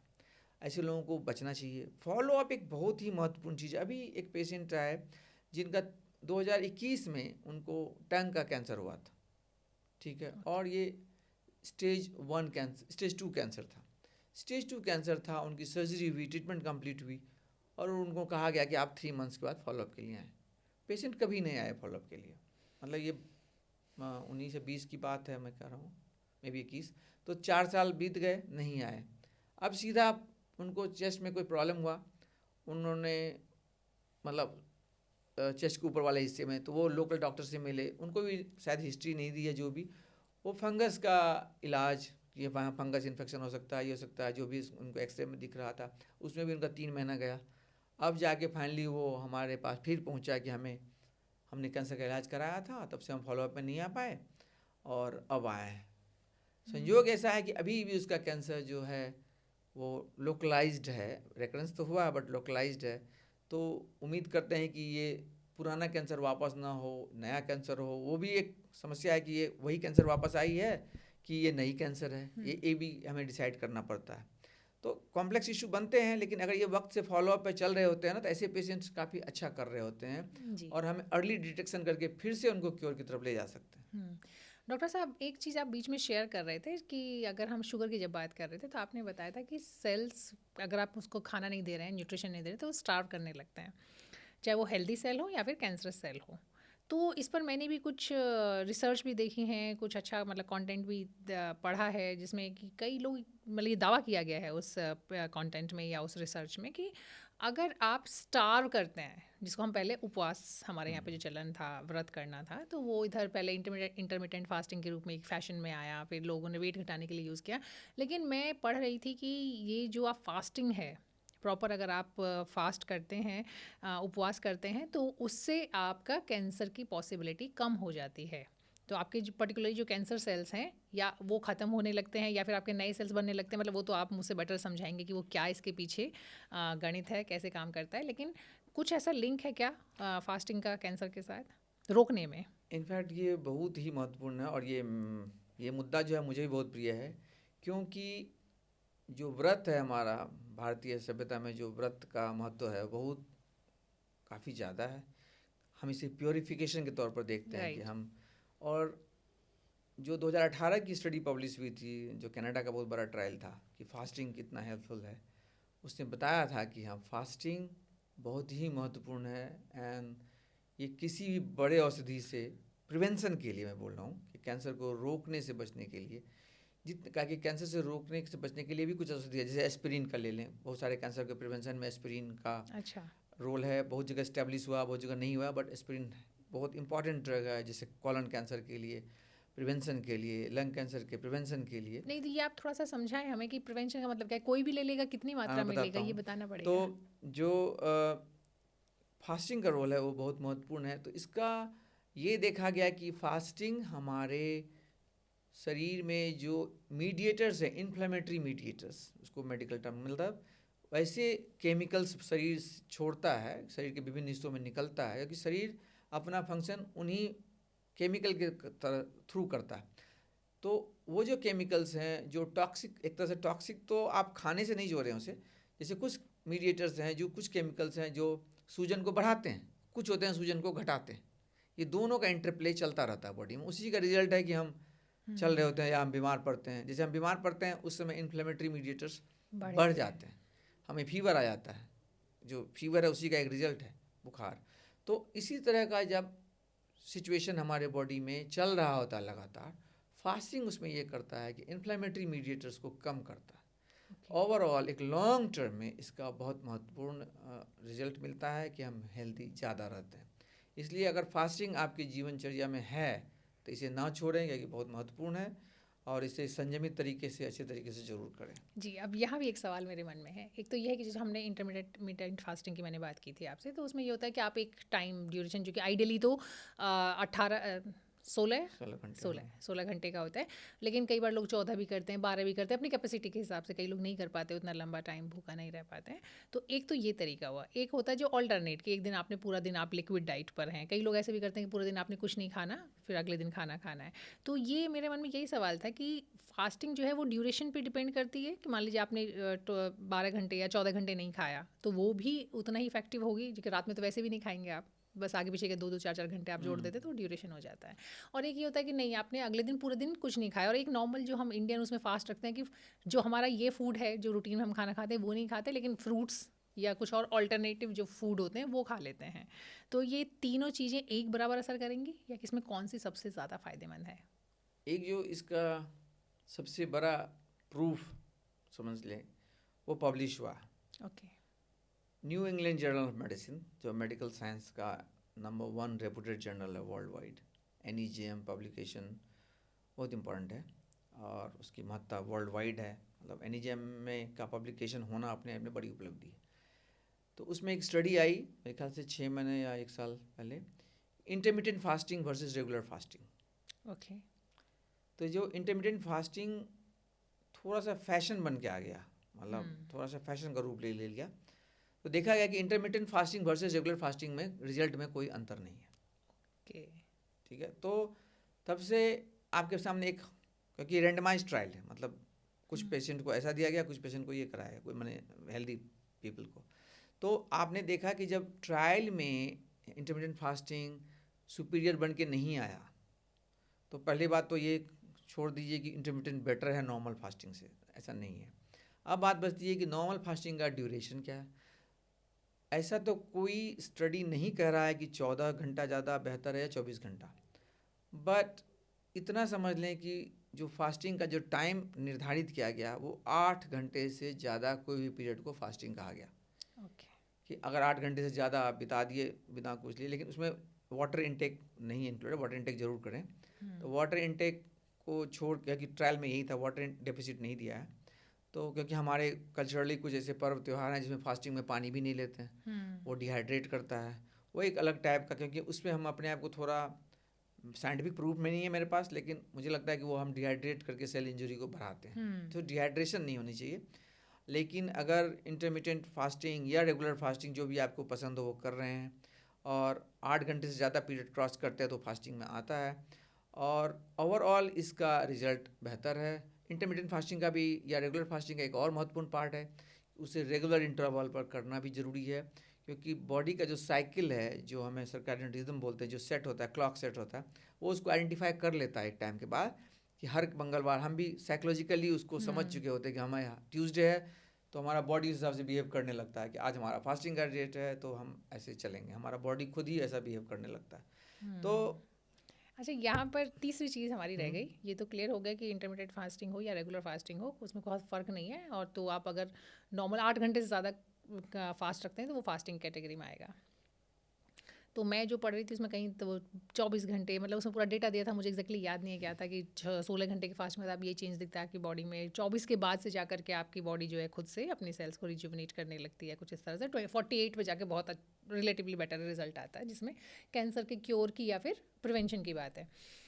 लेकिन कई बार लोग फास्टिंग जो हम लोग करते हैं रूटीन में, वो ये करते हैं कि हम जो नॉर्मल खाना है वो नहीं खा रहे हैं, लेकिन उसके अलावा बाकी चीज़ें, फ्रूट्स खा लिया, कुछ और चीज़ें खा ली, आलू और ये सब चीज़ें खा ली। तो क्या वो उसका भी कोई रोल है, कोई बेनिफिट है, या फिर ये कि हमने तो सिर्फ ऑल्टरनेट? हाँ, मैं इस पर मतलब कोई पेपर का एविडेंस तो नहीं दे सकता, बट ये है कि मुझे नहीं लगता है कि इसका कोई खास फायदा? अगर हम कुछ ना कुछ कार्बोहाइड्रेटिक, लेकिन दूसरी बात इसमें उल्टा असर पड़ सकता है कि आप दिन भर खाली रहें और कार्बोहाइड्रेट का लार्ज डोज ले लिए, लार्ज मील एक खा लिया आपने, तो वो बहुत ख़राब चीज़ है। क्योंकि अगर आपने फास्टिंग की है तो फास्टिंग से अभी भी एक मेरे ख्याल से हमारी कल इंडियन एक्सप्रेस में लिखी है, डॉक्टर रिचा ने, हमारे एंडोक्राइनोलॉजिस्ट है, कि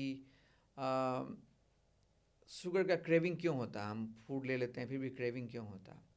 तो क्रेविंग हमारा बॉडी माइंड का एक स्टेट है जो हमें आदत पड़ चुकी है अपने ब्लड में शुगर के हाई लेवल को मतलब देखने का। वो हमारा बॉडी उस तरह से अडेप्टेड है कि जैसे हमने खाना खाया तो शुगर लेवल ऊपर गया, लेकिन वो जो शुगर लेवल ऊपर जाता है वो बॉडी में तो एक डिमांड आती है कि हमें चाहिए वो, हम क्योंकि हम कल्चरली भी ट्यून्ड हैं कि हमने खाना खा लिया है और हमें थोड़ा मीठा चाहिए। वो एक तरह से ख़राब चीज़ है, क्योंकि शुगर स्पाइक करता है, जो स्पाइक करता है मतलब आपके ब्लड में शुगर का लेवल काफ़ी तेज़ी से ऊपर उठता है, और वो उस समय ज़्यादा इंजरी करती है, क्योंकि कई सारे जो अमीनो एसिड्स है जिसको शुगर बाइंड कर लेता है, कई सारे ऑर्गन्स है जिसको डैमेज कर सकता है। तो ये बार बार सालों होते होते हम शुगर की इंजरी को देख सकते हैं। इसलिए बेटर है कि आप good amount of time fasting में रहते हैं तो फास्टिंग को जो ख़त्म करते हैं, ब्रेक करते हैं, वो स्मॉल मील से और स्लोली एब्जॉर्बेबल मील से करें, ना कि रिफाइंड शुगर या रिफाइंड कार्बोहाइड्रेट से करें। जो कि हम बीच में बात कर रहे थे कि एलोपैथिक ट्रीटमेंट की तरफ लोग क्यों नहीं जाते हैं, क्योंकि कैंसर का जो इलाज है वो काफ़ी महंगा है।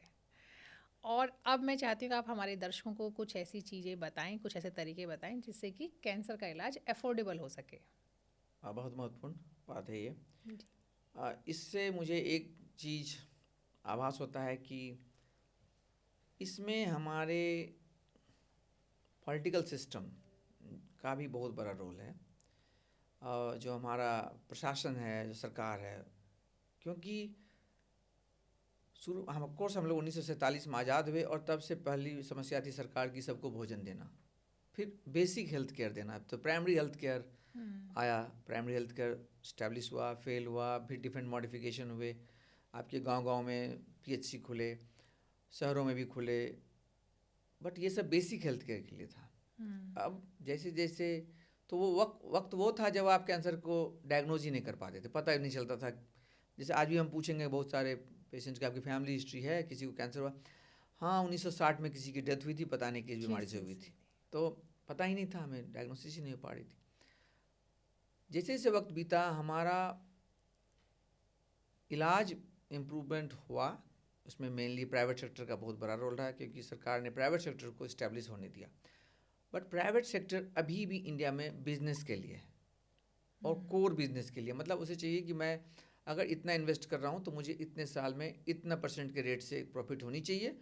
बाकी उसका मैनेजमेंट किस तरह से इलाज कर रहा है या कैसे हैंडल कर रहा है डॉक्टर को, पेशेंट को, वो उसकी प्राथमिकता नहीं है। हाँ, लेकिन उसका अल्टीमेट यही है कि मुझे पैसा अगर आ रहा है तो ठीक है सब कुछ। अब यहीं से आप चेंज करें यूनाइटेड स्टेट्स, कई सारी यूनिवर्सिटीज़ हैं जो वर्ल्ड क्लास यूनिवर्सिटीज़ हैं। Stanford it's a private university, आप स्टैनफोर्ड के गेट पर लिखा होगा this is a private property. Stanford university ने रिसर्च में इतना अच्छा काम करके दिया, मॉलिक्यूल्स बने जो दुनिया भर में बेचे गए। तो हमारे सेंटर्स, हमारी यूनिवर्सिटीज़ अब जाके कुछ IITs और ठीक है शुरू हुए हैं, काम कर रहे हैं, लेकिन ये इतना बड़ा ह्यूमन रिसोर्स जो है ना वो काम नहीं कर पा रहा है, क्योंकि हमें इंसेंटिव नहीं है, इंसेंटिवाइज नहीं है रिसर्च के लिए। तो रिसर्च के लिए इंसेंटिवाइज नहीं हो रहे हैं आपको कुछ नहीं मिल रहा है, आपको पेशेंट इलाज करने के लिए सैलरी दी जा रही है, तो रिसर्च करने के लिए नहीं दी जा रही। रिसर्च स्ट्रगल है इंडिया में अभी भी, मतलब आपको अगर रिसर्च करना है तो आपको अपने इनकम को कॉम्प्रोमाइज़ करना पड़ेगा, आपके बहुत चीज़ों को कॉम्प्रोमाइज़ करके करना पड़ेगा। तो आप मॉलिक्यूल बनाएंगे नहीं तो मॉलिक्यूल बनेगा नहीं, तो वो विदेश से खरीद के आएगा, और विदेश से आएगा तो विदेश में पेटेंट लगा हुआ 15 साल का जी। जैसे फ़र्क कीजिए, इम्यूनोथेरेपी एक ड्रग है कीट्रूटा, 2,20,000 रुपये का एक वायल है, एक डोज की कीमत 4,40,000, और अगर 17 साइकिल लिए तो 75,000 के लगभग इसका कॉस्ट आ जाएगा।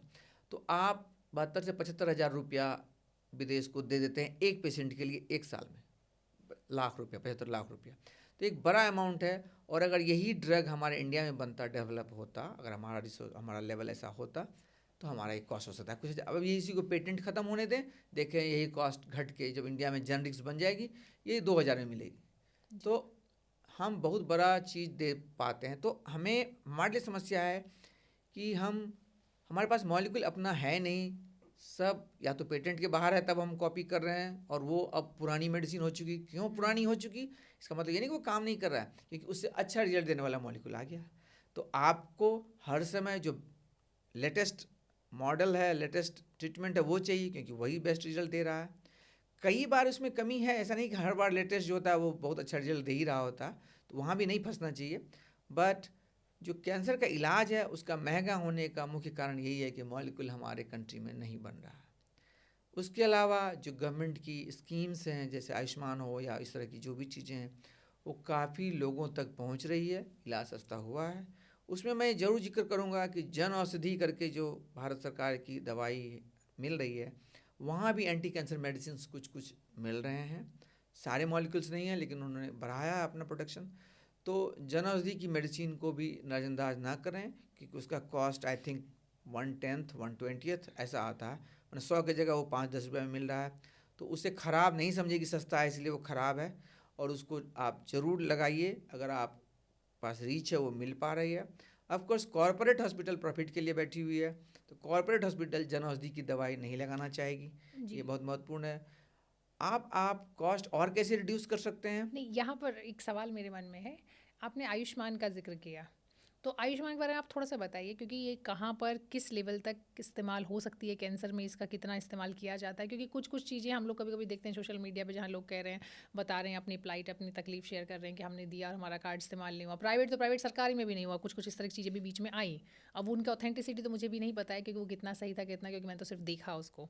तो आपके पास भी कुछ केसेस आते होंगे ऑफकोर्स आयुष्मान। ऐसा है कि मैं इसलिए इससे कम परिचित हूँ क्योंकि दिल्ली में तो अब तक था नहीं आयुष्मान। अब शायद सरकार बदली है तो यहाँ लेकिन लागू होगी, तब हमें देखने को मिलेगी। लेकिन हम जो नोएडा वाले एरिया में जब हम कुछ पेशेंट्स को देखते हैं तो वहाँ पर आयुष्मान कुछ हॉस्पिटल एक्सेप्ट करते हैं, कुछ नहीं, बट मोर ज़्यादा हॉस्पिटल ले रहे हैं, मैं कहूँगा। आयुष्मान एक इंश्योरेंस व्यवस्था है जिसमें आपको पेमेंट हो जाती है। मुझे नहीं लगता है कि ये अभी तक उस लेवल पर पहुंच पाया है। उसका तो खुद का ही अमाउंट हाँ, बहुत कम है, 5 लाख रुपए आई थिंक लिमिट तो है उसकी। उस तो लेवल तक पहुंच पाया है जहां की ये सब कुछ आपको मुहैया करा पाए जी। और टाइमली फैशन में पेमेंट हो जाना हॉस्पिटल, क्योंकि हॉस्पिटल तभी कतराती है जब उसे टाइमली पेमेंट नहीं मिलता है।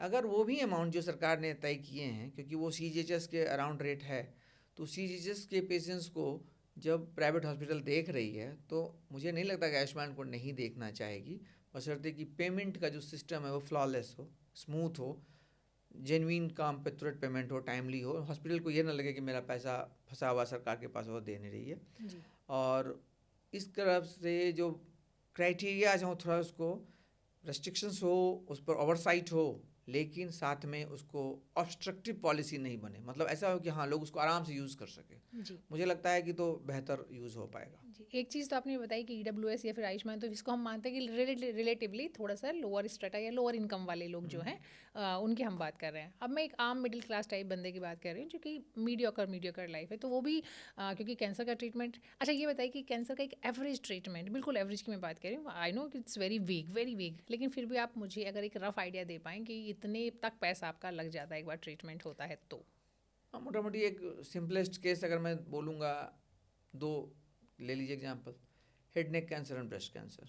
अगर हेड नेक कैंसर में, मतलब मुंह के कैंसर में, सर्जरी हुई, कीमो, रेडिएशन, दोनों तीनों चीज़ लगी, तो ये मोटा मोटी 70% केसेस में, तो जो मैं स्टेज 3 तक की बात कर रहा हूँ, जी। 4 को छोड़ दीजिए, तो सर्जरी, कीमो और रेडिएशन तीनों तो लगते हैं। कुछ में सिर्फ सर्जरी से काम होता है जो अर्ली केसेस है। तो अगर ये तीनों लगा तो लगभग 10 लाख, 9 से 10 लाख खर्च जनरल वार्ड में प्राइवेट हॉस्पिटल में हो जाते हैं, जो class supposedly A class corporate hospital group है उसमें। अब उससे थोड़ा नीचे जाएंगे तो वही खर्च 6-7 लाख में काम हो जाएगा। उससे डिपेंड करता है कि आप कौन सा हॉस्पिटल चूज़ करते हैं, किस टाइप का बेड सेलेक्ट करते हैं, क्योंकि जैसे आपने बेड की कैटेगरी बदली, आप जनरल वार्ड से अगर सेमी प्राइवेट में गए, डॉक्टर वही होंगे, नर्सेज भी वही होंगी, वॉशरूम हो सकता है आपको शेयर करना पड़े जनरल वार्ड में, बट आपका खर्च 1.5 गुना से 2 गुना हो जाएगा। तो ये बात महत्वपूर्ण है कि आप ये समझें कि कौन से टाइप के वार्ड में आप एडमिट हो रहे हैं, क्योंकि वही सब कुछ, वही ब्लड टेस्ट, वही सर्जरी, वही डॉक्टर, वही नर्सिंग केयर, सब महंगा हो जाता है अगर आपका रूम अपर कैटेगरी में जाता है। तो डॉक्टर साहब, हम लोग बात कर रहे थे कि कैंसर के ट्रीटमेंट को कैसे ज़्यादा से ज़्यादा अफोर्डेबल बनाया जा सकता है। तो आपने आयुष्मान के बारे में बात की, योजना के बारे में बात की, फिर आपने EWS की हम लोगों ने उस पर भी चर्चा की, लेकिन मैं चाहती हूँ कि एक आम आदमी के लिए कौन कौन से तरीके हो सकते हैं जो कि आप उन्हें सलाह देंगे कि वो अपने कैंसर का ट्रीटमेंट सस्ता कर सकते हैं, अफोर्डेबल कर सकते हैं? ज़रूर। सबसे पहली बात यह है कि पेशेंट को और उसकी फैमिली को, आप जहाँ भी इलाज करवाना चाहते हैं जिस हॉस्पिटल में, तो मुख्य तौर पर आपको आइडिया होता है कि हाँ ये मेरे कैपेसिटी में होगा या नहीं होगा। तो आप किसी डॉक्टर से मिलते हैं, फिर उनसे सलाह लेते हैं कि इसमें क्या इलाज है। कैंसर का इलाज को समझना ये ज़रूरी है कि ये डॉक्टर की मर्जी नहीं है कि मैं इस पेशेंट में ये कर दूंगा। आप जो भी देखते हैं, चाहे कितने बड़े नामी डॉक्टर और कितने कम नामी डॉक्टर से मिलते हैं, डॉक्टर डिसाइड नहीं कर रहा होता है कि कौन इलाज होना है। डॉक्टर आपको स्टेजिंग डिसाइड कर देता है, डायग्नोसिस करता है, स्टेजिंग करता है। फिर अक्रॉस द वर्ल्ड मतलब पूरी दुनिया में गाइडलाइंस हैं। कैंसर एक ऐसा बीमारी है जहाँ पर मन मर्जी नहीं है, डॉक्टर्स अपने मर्जी से नहीं डिसाइड कर सकता है कि का। तो क्या करता है कि गाइडलाइन, चूँकि हम लोग गाइडलाइन से ट्रेंड हैं, हम उसे पढ़ते रहते हैं और हम अपडेट्स देखते रहते हैं। अब जैसे एक गाइडलाइन आप भी उसे चेक कर सकते हैं, कोई भी इंसान उसे चेक कर सकता है, वो है NCCN गाइडलाइन। NCCN गाइडलाइन जो यूएस गवर्नमेंट की बेसिकली वेबसाइट है, जिसमें लगभग यूएस के 15 से 20 बिग हॉस्पिटल्स जो कैंसर से ट्रीट करते हैं, NCCN एफिलिएटेड हॉस्पिटल, वो सब मिलके गाइडलाइन बनाते हैं, उनके डॉक्टर्स मिलके बनाते हैं। और ये एविडेंस बेस्ड होता है, मतलब लेटेस्ट ट्रायल, प्रूफ, इन सब के बेसिस पर वो गाइडलाइन बनती है और वो चेंज होते रहती है। जैसे कल तक दवाई थी ए लगनी है, अब अगर किसी रिजल्ट ने दिखा दिया कि बी लगनी है तो उसमें चेंज हो जाएगा थोड़े दिन में, 2 से 3 महीने में, कि अब बी नंबर 1 पे आ गया, ए जो है नंबर 2 पे है। तो आप उसमें भी NCCN गाइडलाइन आपको समझना मुश्किल हो जाएगा आपके लिए कभी कभी, बट आप मोटा मोटी डॉक्टर से बता सकते हैं कि मुझे एक गाइडलाइन दिखा दीजिए जहाँ स्टेज 2 का इलाज सिर्फ सर्जरी है, कि स्टेज 2 के इलाज में सर्जरी, रेडिएशन, कीमो जो भी लगना है वो दिखा दीजिए। तो आपको डॉक्टर दिखा देगा। मैं अपने पेशेंट को कन्विंस करने के लिए दिखाता हूँ कि ये जो इलाज मैं दे रहा हूँ, ये मैं ही नहीं दे रहा हूँ, पूरी दुनिया दे रही है, ये देखिए आप प्रूफ, और यही है प्रूफ, आप इसका फ़ोटो ले लीजिए, प्रिंट आउट ले लीजिए जो। तो पहले तो वो कर ली। दूसरी चीज़, अगर आप किसी बीमारी में आपको पता है कि ये बीमारी इस स्टेज पर है, ओवरऑल डॉक्टर आपको कह रहे हैं कि सर्वाइवल इतने महीने का है, इतने साल का है, और आप उसको बेहतर करने के लिए इम्यूनोथेरेपी या टारगेटेड थेरेपी या और कुछ महंगी दवाइयाँ, टारगेटेड थेरेपी हर समय महंगी ही नहीं है, क्योंकि बहुत सस्ती भी है, बहुत महंगी भी है, डिपेंड करता है कि किस बीमारी में कौन सी थेरेपी एप्लीकेबल है, लग रही है। तो आप डॉक्टर से पूछ सकते हैं कि हमें कॉस्ट बेनिफिट रेशियो क्या है, हमें कितना कॉस्ट लगेगा और कितना उसे लाभ हो सकता। तो ये चीज़ आपको डॉक्टर बता देगा कि इस दवाई के लगने से एक्स्ट्रा एडवांटेज कितना। अगर आपको लग रहा है कि मुझे एक्स्ट्रा एडवांटेज लेना है तो आपका खर्च बढ़ेगा, और आपको लग रहा है कि नहीं मुझे एक्स्ट्रा एडवांटेज नहीं जाना क्योंकि वो बहुत वेग सा है कि चलो 2 महीने का फ़र्क पड़ रहा है, तो हम 2 महीने के को फ़र्क पड़ने के लिए हो सकता है कि 2 महीने आपके पेशेंट पर लागू नहीं हो, क्योंकि वो ट्रायल का डेटा है ना, वो ट्रायल का डेटा है। मतलब ट्रायल में ऐसे पेशेंट लिए जाते हैं जो रिलेटिवली, बीमारी तो है बट रिलेटिवली फिट है, उस पेशेंट का वो डेटा है। तो वो हो सकता है रियल वर्ल्ड डेटा जो बोलते हैं, मतलब एक्चुअल आम जब हम उसको हॉस्पिटल में अप्लाई कर रहे होते हैं एग्जैक्टली सेम रिजल्ट नहीं निकलता, और कम हो जाए, कभी कभी कम हो जाता है, कभी कभी मैच भी करता है। तो डिपेंड करता है कि आपका पॉपुलेशन कैसा पेशेंट आ रहा है। तो हर समय ट्रायल डेटा जहाँ 1.5 महीने का एडवांटेज है, 6 वीक्स का एडवांटेज है, आप वहाँ डिसाइड कर सकते हैं कि हाँ क्या मुझे ये दवाई चाहिए कि नहीं चाहिए। तो आप तो पहले वहीं कट डाउन कर दें अपने कॉस्ट को कि हाँ मुझे ये नहीं चाहिए, मुझे अभी इसी पर रहना है। क्योंकि बहुत सारे जो बढ़िया चीज़ें दिखने वाली है, ज़रूरी नहीं कि आपको फ़ायदा दे ही। यहाँ तक हो गया। तीसरी बात अब आएगी हॉस्पिटल चूज करना। ऐसा नहीं है कि जो बहुत बड़ा नाम होता है मेडिकल साइंस में डॉक्टर्स का, वो बहुत बड़ा इलाज कर देता है, क्योंकि जैसा मैंने कहा ये सब गाइडलाइन बेस्ड इलाज है। गाइडलाइन लिखता है यही दवाई आपको दे सकती है। आप हॉस्पिटल ए में जाएंगे वही इलाज मिलेगा, हॉस्पिटल बी में जाएंगे वही इलाज मिलेगा, थोड़ा बहुत जो मॉडिफिकेशन करेंगे डॉक्टर, उससे आपके रिजल्ट को बहुत फर्क नहीं पड़ने वाला है। तो आप ग्रॉसली देखें कि आपको दिल्ली से लखनऊ पहुंचने में किसी ट्रेन में 12 घंटे, तो किसी ट्रेन में 6 घंटे, तो किसी में 9 घंटे लगेंगे। अनलेस कि आप हवाई जहाज़ से जाएं जहां आपको रिलेटिवली, वहाँ भी आप देख रहे हैं कि आपको 2 घंटे एयरपोर्ट पर बैठना पड़ रहा है। तो इसी तरह से दवाइयों में भी है, ऐसा नहीं कि हर एक चीज़ उसका बहुत सुनहला है, बहुत बढ़िया है, हर एक का अपना अपना प्रॉब्लम है। तो चूज करते समय ज़रूर डिसीजन लें। हॉस्पिटल चूज करते समय भी डिसीजन लें कि क्या ये घर के नज़दीक का हॉस्पिटल होना, ताकि आपका आना जाना आसान हो, उस पर खर्च कम हो जाए। और सबसे महत्वपूर्ण बात है कि अननेसेसरी बेड पर, कन्वीनियंस पर खर्चा भी नहीं होने दें। आपने स्वीट लिया, डिलक्स रूम लिया, सिंगल रूम लिया, जनरल वार्ड लिया, ट्विन शेयरिंग लिया, इलाज सब में एक ही होना है, सेम दवाई, वही सेम डॉक्टर, वही दवाई, वही नर्स। तो आप उसमें कन्वीनियंस के लिए खर्च करना, आपके पास अफोर्डेबिलिटी आप करें, बट वो ज़रूरी पार्ट नहीं है।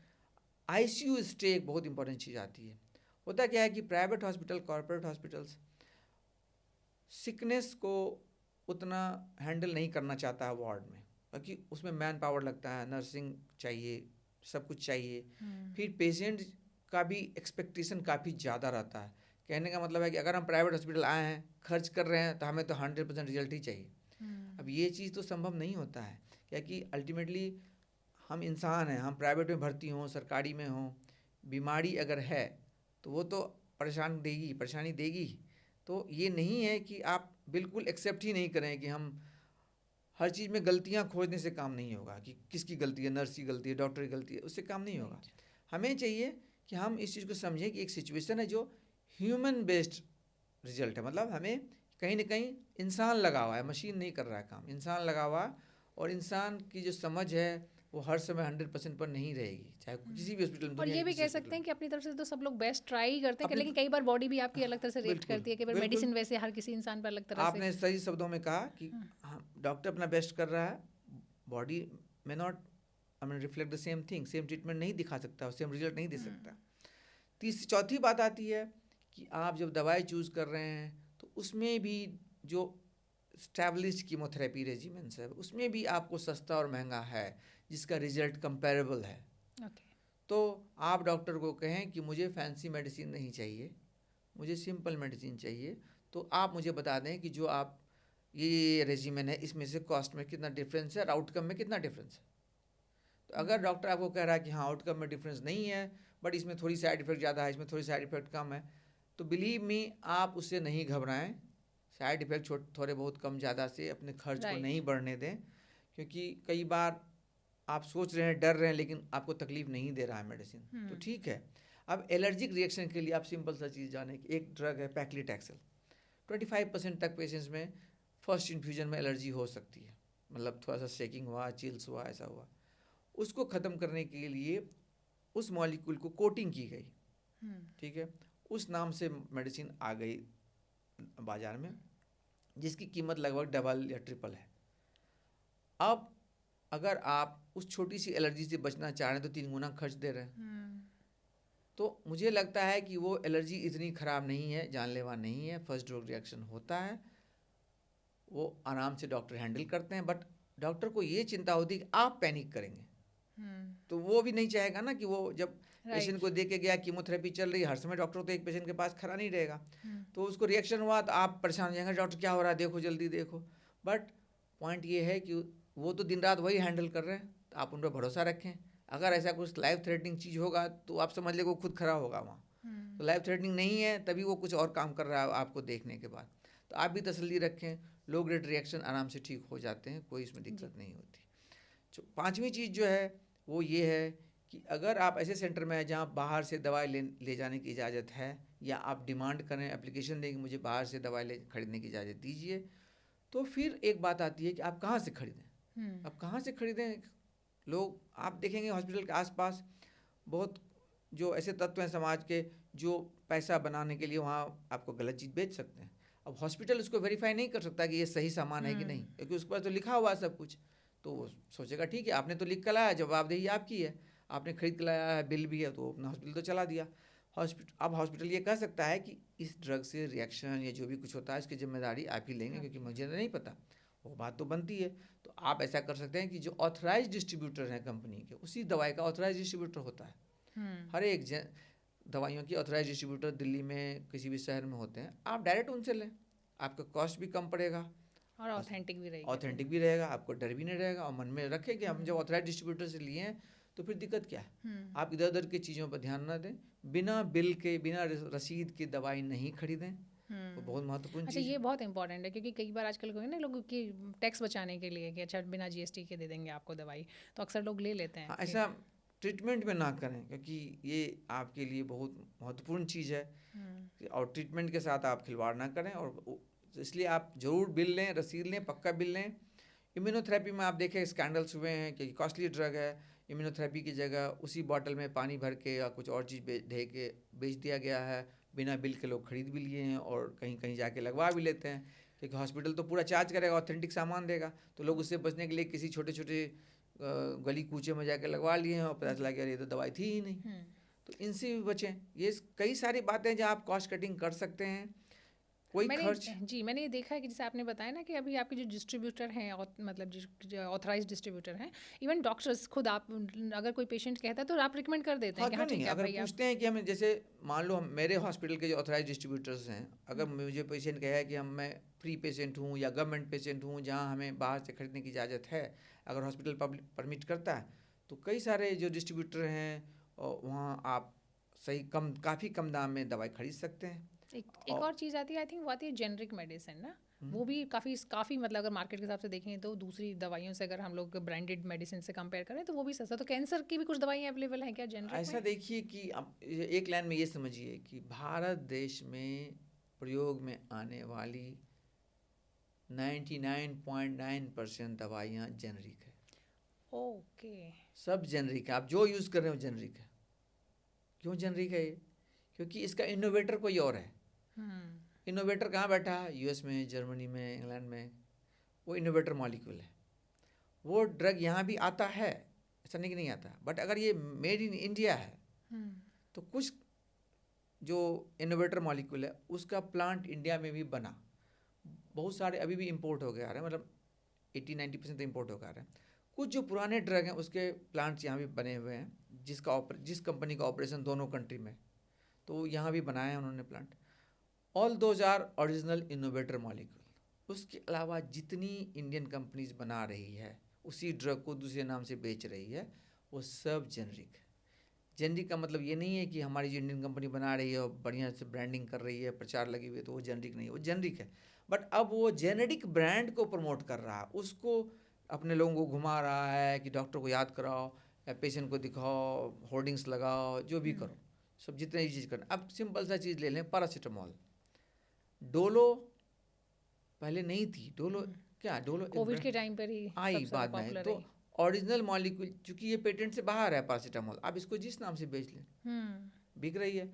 इसका मतलब ये, बट प्रॉब्लम क्या है, मेन चीज़ क्या जाननी है जेनरिक में भी, कि ठीक है हम समझते हैं कि जो बड़ी मल्टीनेशनल कंपनी है, इंडियंस लेकिन मल्टीनेशनल है, 100 देशों में दवाइयाँ बेच रही है, उसके प्लांट होते हैं, जो फैक्ट्रीज हैं, उस पर इंटरनेशनल एक तरह से ओवरसाइट रहता है। जैसे यूएस में जेनरिक बेचती है बना के इंडियन कंपनी, जितनी बड़ी बड़ी कंपनियां लगभग अपना चाहती है यूएस मार्केट में बेचना अपना सामान। अब उसके लिए उसको यूएस का जो एफडीए है उससे अप्रूवल चाहिए उसके प्लांट को, कि हाँ आपके प्लांट जो दवाई बना रही है वो सही दवाई बना रही है। ये चीज़ करने के लिए उसका रिव्यू, रिसर्च सब कुछ चल रहा होता है, लगातार चलता है। तो ऐसे फैक्ट्रीज़ में बने हुए सारे प्रोडक्ट जेनरिक हैं। तो अगर ये जेनरिक है तो हम उसको एक जेनरिक से दूसरे जेनरिक का फ़र्क नहीं कर पाएंगे। मेरे लिए संभव नहीं है इंसान के तौर पर मैं एक जेनरिक को दूसरे जेनरिक से फ़र्क कर पाऊँ। हाँ, उसके लिए एक साइंटिफिक मेथड है। अगर आप किसी को एक बार चेक करना है तो रैंडम सैंपल आप भेज दीजिए लेबोरेटरी को कि इसमें ड्रग कंटेंट बता दीजिए, तो बता देगा कितना % ड्रग ओरिजिनल मॉलिक्यूल है, इतना नहीं है। इसी से आप आइडेंटिफाई कर सकते हैं। तो हमें जब किसी कंपनी के प्रोडक्ट पर शक होता है तो हम यही करते हैं कि भाई उसको चेक कराओ कि उसमें कितना कंटेंट है। तो आप जेनरिक लेने में हिचकिचाए नहीं कि सारे जेनरिक है, बट कोई किसी गली में बैठा हुआ इंसान अगर दवाई आपको पैकिंग करके भेज दे रहा है तो आप उसे बचें। और जो मल्टीनेशनल है, इंडिया के ही मल्टीनेशनल ब्रांडेड हैं, क्योंकि वो काफ़ी दिन से ऑपरेशंस में है, कई जगह बेच रहा है, तो उससे खरीदें। लेकिन आप जानते हैं कि कई बार अभी कप सिरप एक हुआ, एक कंपनी की बैन की गई, फैक्ट्री को बैन किया गया क्योंकि वो दूसरे कंट्री में बेची जा रही थी, वहाँ पर डेथ हो रहे थे। I think you might have notice that. तो वो आया था न्यूज़ में। तो किसी भी कंपनी का प्रोडक्ट अगर ओवरसाइट के बाहर जाता है तो ख़राब निकल सकता है। तो हमारे लिए ये थोड़ा सा डिफ़िकल्ट सिचुएशन है पेशेंट के लिए भी कि हम कैसे विश्वास करें कि कौन सा दवा लें। तो इसीलिए बोला जाता है कि कम से कम जो बड़ी कंपनीज़ हैं, जो मल्टीनेशनल्स हैं इंडिया के ही, उनका दवाई लें। और लेकिन मेरे ऐसा कहने के लिए मेरे पास कोई बेसिस नहीं है, बट मैं समझता हूँ कि यही तरीका ठीक है कि आप अच्छे कंपनी की दवाई लें, क्योंकि वो अपने फैक्ट्रीज़ को कई बार इंस्पेक्शन में चल रही होती है, वो कई बार उनकी जांच होती है, तो ये सब चीज़ मेथड्स वो फॉलो करते हैं। जी जी। हालांकि उसमें भी देखिए दूसरा एक एस्पेक्ट भी है, जैसे कि अभी आप डोलो का जिक्र कर रहे थे, तो हम लोगों ने देखा कि कोविड के टाइम पे एकदम से बहुत ज़्यादा चर्चा में आई और मतलब सबसे ज़्यादा यही दवाई बिकी। बाद में आया कि किस तरीके से इन्होंने डॉक्टर्स को और कुछ और तरीके से जो है करके और तैयार करके नहीं अपने वो प्रोडक्ट को सेल करने के सामने लिए लाए। हाँ सामने लेकर के आए, तो वो एक अलग वो स्टोरी तो है। एक मार्केटिंग स्किल, अब जी जो भी कह मार्केट लें स्किल, उसको। हाँ एग्जैक्टली आ, नहीं, उसमें फिर बहुत सारी बातें आएंगी, हाँ, ये मैं वाले समझ रहा मीन्स थे, हूँ। वाले मीन्स थे और ऐसे लिखवाए गए। एनीवेज वो एक अलग चैप्टर है। चूँकि हम बात करते हैं जेनरिक मेडिसिन की, आपने खुद ने भी कहा कि जेनरिक मेडिसिन जो हमारे यहाँ पे यूज़ हो रही है वो 99.9% जेनरिक मेडिसिन है।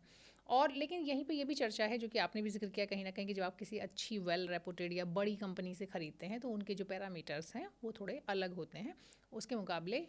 अभी जो जिन जेनरिक की, मेरा मतलब है मैं जिसकी चर्चा कर रही हूँ वो है जो जन औषधि में मिलते हैं, जो सरकारी महकमा है, डिपार्टमेंट है, जो उनकी होती हैं। तो उसमें कई बार ये कुछ बड़े एक्सपर्ट्स भी जो है बोलते देखे गए, जिनका कहना था कि थोड़ी सी क्वालिटी कॉम्प्रोमाइज़ है उन दवाइयों की, राइट? वो मेरे से भी कई लोग की बात हुई है ऑफ द रिकॉर्ड। तो इस बारे में आपकी क्या ओपिनियन है? क्योंकि अगर पहली बात तो मेरा सवाल वही है कि कैंसर की मेडिसिन क्या जन औषधि औषधालय जो होता है, सेंटर है जो, उस पे अवेलेबल है? और दूसरा अगर है तो क्या कितना परसेंटेज है, कि ये तो आपने खुद भी कहा ना कि जो परसेंट सॉल्ट तो सेम है, लेकिन कितना परसेंट है ये बड़ा इंपॉर्टेंट है। बिल्कुल। हो सकता है कि जो जेनरिक जिसकी हम बात करें, जो सस्ती 10 रुपये की दवाई मिल रही है, उसका परसेंटेज भी उसमें कम हो, बनस्पत की जो 50 रुपये की मिल रही है, तो उसके पैरामीटर्स अलग हैं, उसमें क्वांटिटी भी ज़्यादा डाली गई है। तो ये चीज़ें हम कैसे चेक कर सकते हैं? तो कुछ आइडिया आपका कि कैंसर की कितनी दवाई अवेलेबल हैं उस जन जो औषधालय पे? मैं हर समय तो नहीं देखा हूँ, लेकिन लगभग मैं 1 साल पहले देखा था, तो मुझे लगभग 20 से 25 मॉलिक्यूल दिखे थे, ओके। जितना मुझे लिस्ट मिला था। और दाम काफ़ी कम थे, 100 में थे, मतलब सैकड़ों में थे, हज़ारों में भी नहीं थे। तो ये अब जैसे पैक्लिट एक्सेल का जो प्राइस है वो 6,000 10,000 के रेंज में रहता है, जहाँ उस पर 800 रुपये लिखा हुआ था। तो ये ओके। काफ़ी फ़र्क है, और मैं नहीं मान सकता जब तक कि मुझे प्रूफ ना मिल जाए कि उसकी क्वालिटी ख़राब है या फिर उसके कंटेंट कम है, परसेंटेज वाइज भी कम हो। तो मतलब मैं बिना, क्योंकि भारत सरकार इसके प्रोड्यूस करा रही है ड्रग को, तो मुझे नहीं लगता कि ये इतने लापरवाही से कराएगी। जी। और मुझे पूरा उम्मीद है कि वो सही दवाई प्रोड्यूस कर रही होगी। राइट। और एक और चीज़ है जो कि हमने मिस कर दी है, वो है कि जो सरकारी स्कीमें हैं, तो वहाँ से भी फ़ायदा हो सकता है कैंसर पेशेंट्स को। यस, बहुत जी। महत्वपूर्ण बात है ये, कि इसमें भी जागरूकता ज़रूरी है।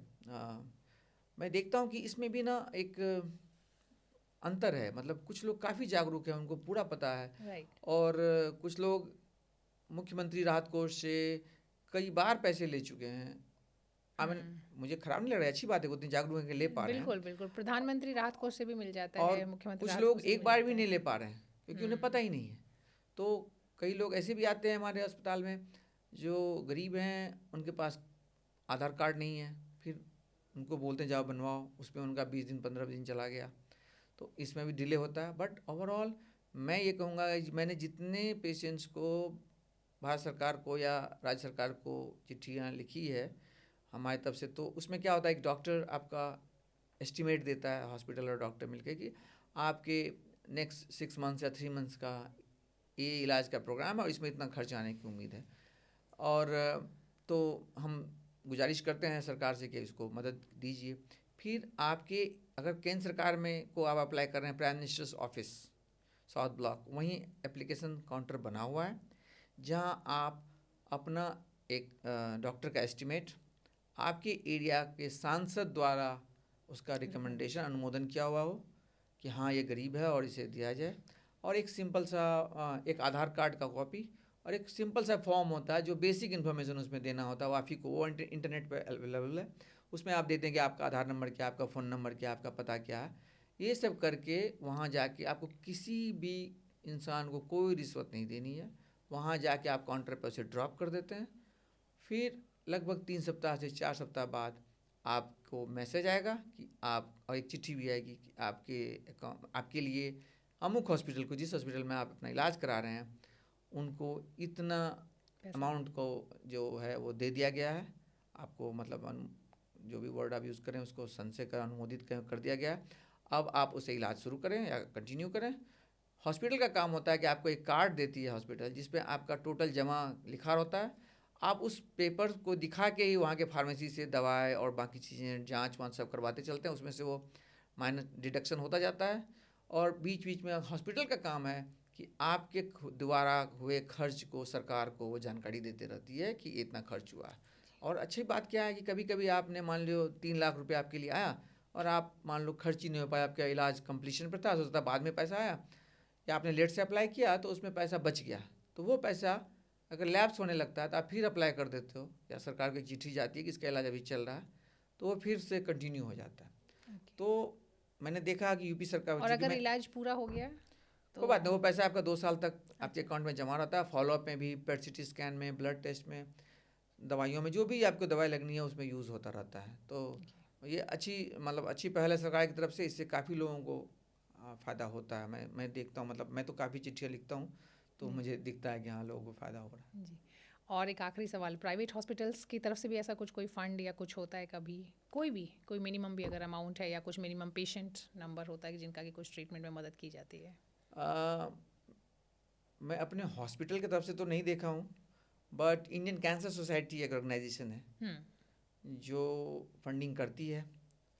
बट अभी तक मैंने ज़्यादा फंडिंग देखी है कि पीडियाट्रिक जो बच्चों के कैंसर में है वहाँ हुई। एनजीओ तो बहुत सारे हैं जो इस तरह से हाँ, काम कर रहे हैं। एनजीओ बहुत सारे हैं, तो उसी इंडियन कैंसर सोसाइटी जो है basically Tata trust handled centre है, वो ये है ऑर्गेनाइजेशन है, तो काफ़ी काम करती है वो, काफ़ी रेपुटेड है वो ऑर्गेनाइजेशन। इसके अलावा कुछ कुछ जो हमारे फिलैंथ्रोपिस्ट हैं उनके भी फंड्स हैं, जिसे हम अप्लाई करते हैं तो अमूमन कुछ ना कुछ पैसा तो मिल जाता है पेशेंट्स के अकाउंट में। बस यही है कि सारे फंड्स जो होते हैं वो हॉस्पिटल को आते हैं, हॉस्पिटल के अकाउंट से फिर खर्च होता है और फिर पेशेंट को उसका रिपोर्ट मिलता रहता है। तो मेन बात ये कि आपको जानकारी हो और उस जानकारी को आप इस्तेमाल कर पाएँ सही बिल्कुल तरीके से। बिल्कुल बिल्कुल, मतलब ये ज़रूर है कि कैंसर की डायग्नोसिस होने के बाद अगर आपको पैसे की कमी है तो तुरंत पहला काम ये ना करें कि पहले हताश हो गए। जी। पहला है कि एक्सप्लोर करें कि क्या क्या पॉसिबिलिटी है, हम कहाँ कहाँ से इलाज करा सकते हैं, क्या क्या फंड्स हैं। हाँ, मैं मानता हूँ कि इसका कोई एक ऐसा सोर्स नहीं है जो आपको बहुत कुछ सारी जानकारी एक साथ दे दे। इसमें मुझे लगता है कि आप भी मदद कर सकते हैं एक पॉडकास्ट करके कि हाँ क्या क्या फंड्स हैं जहाँ जहाँ से आप पैसे ले सकते हैं। बिल्कुल, बिल्कुल। आज की जो ये बातचीत है उसका एक अंश है उस कोशिश का कि काफ़ी जानकारी हमारे दर्शकों को मिली होगी अभी तक। और ये थे डॉक्टर कुमार ऋषिकेश जिन्होंने हमें बताया कि किस तरीके से कैंसर जैसी भयंकर बीमारी को ना सिर्फ आप रोक सकते हैं बल्कि अगर हो जाए तो उसका सही ट्रीटमेंट, सही इलाज क्या है, साथ ही साथ सरकार से लेकर के और जो एनजीओ या दूसरी संस्थान है वहाँ से कैसे आप मदद ले सकते हैं और अपने इलाज को अफोर्डेबल बना सकते हैं। जी डॉक्टर, बहुत बहुत शुक्रिया आपका हमारे साथ जुड़ने के लिए, अपना धन्यवाद। इतना वक्त देने के लिए और इतनी अहम जानकारी हमारे साथ शेयर करने के लिए। Thank you so much. Thank you.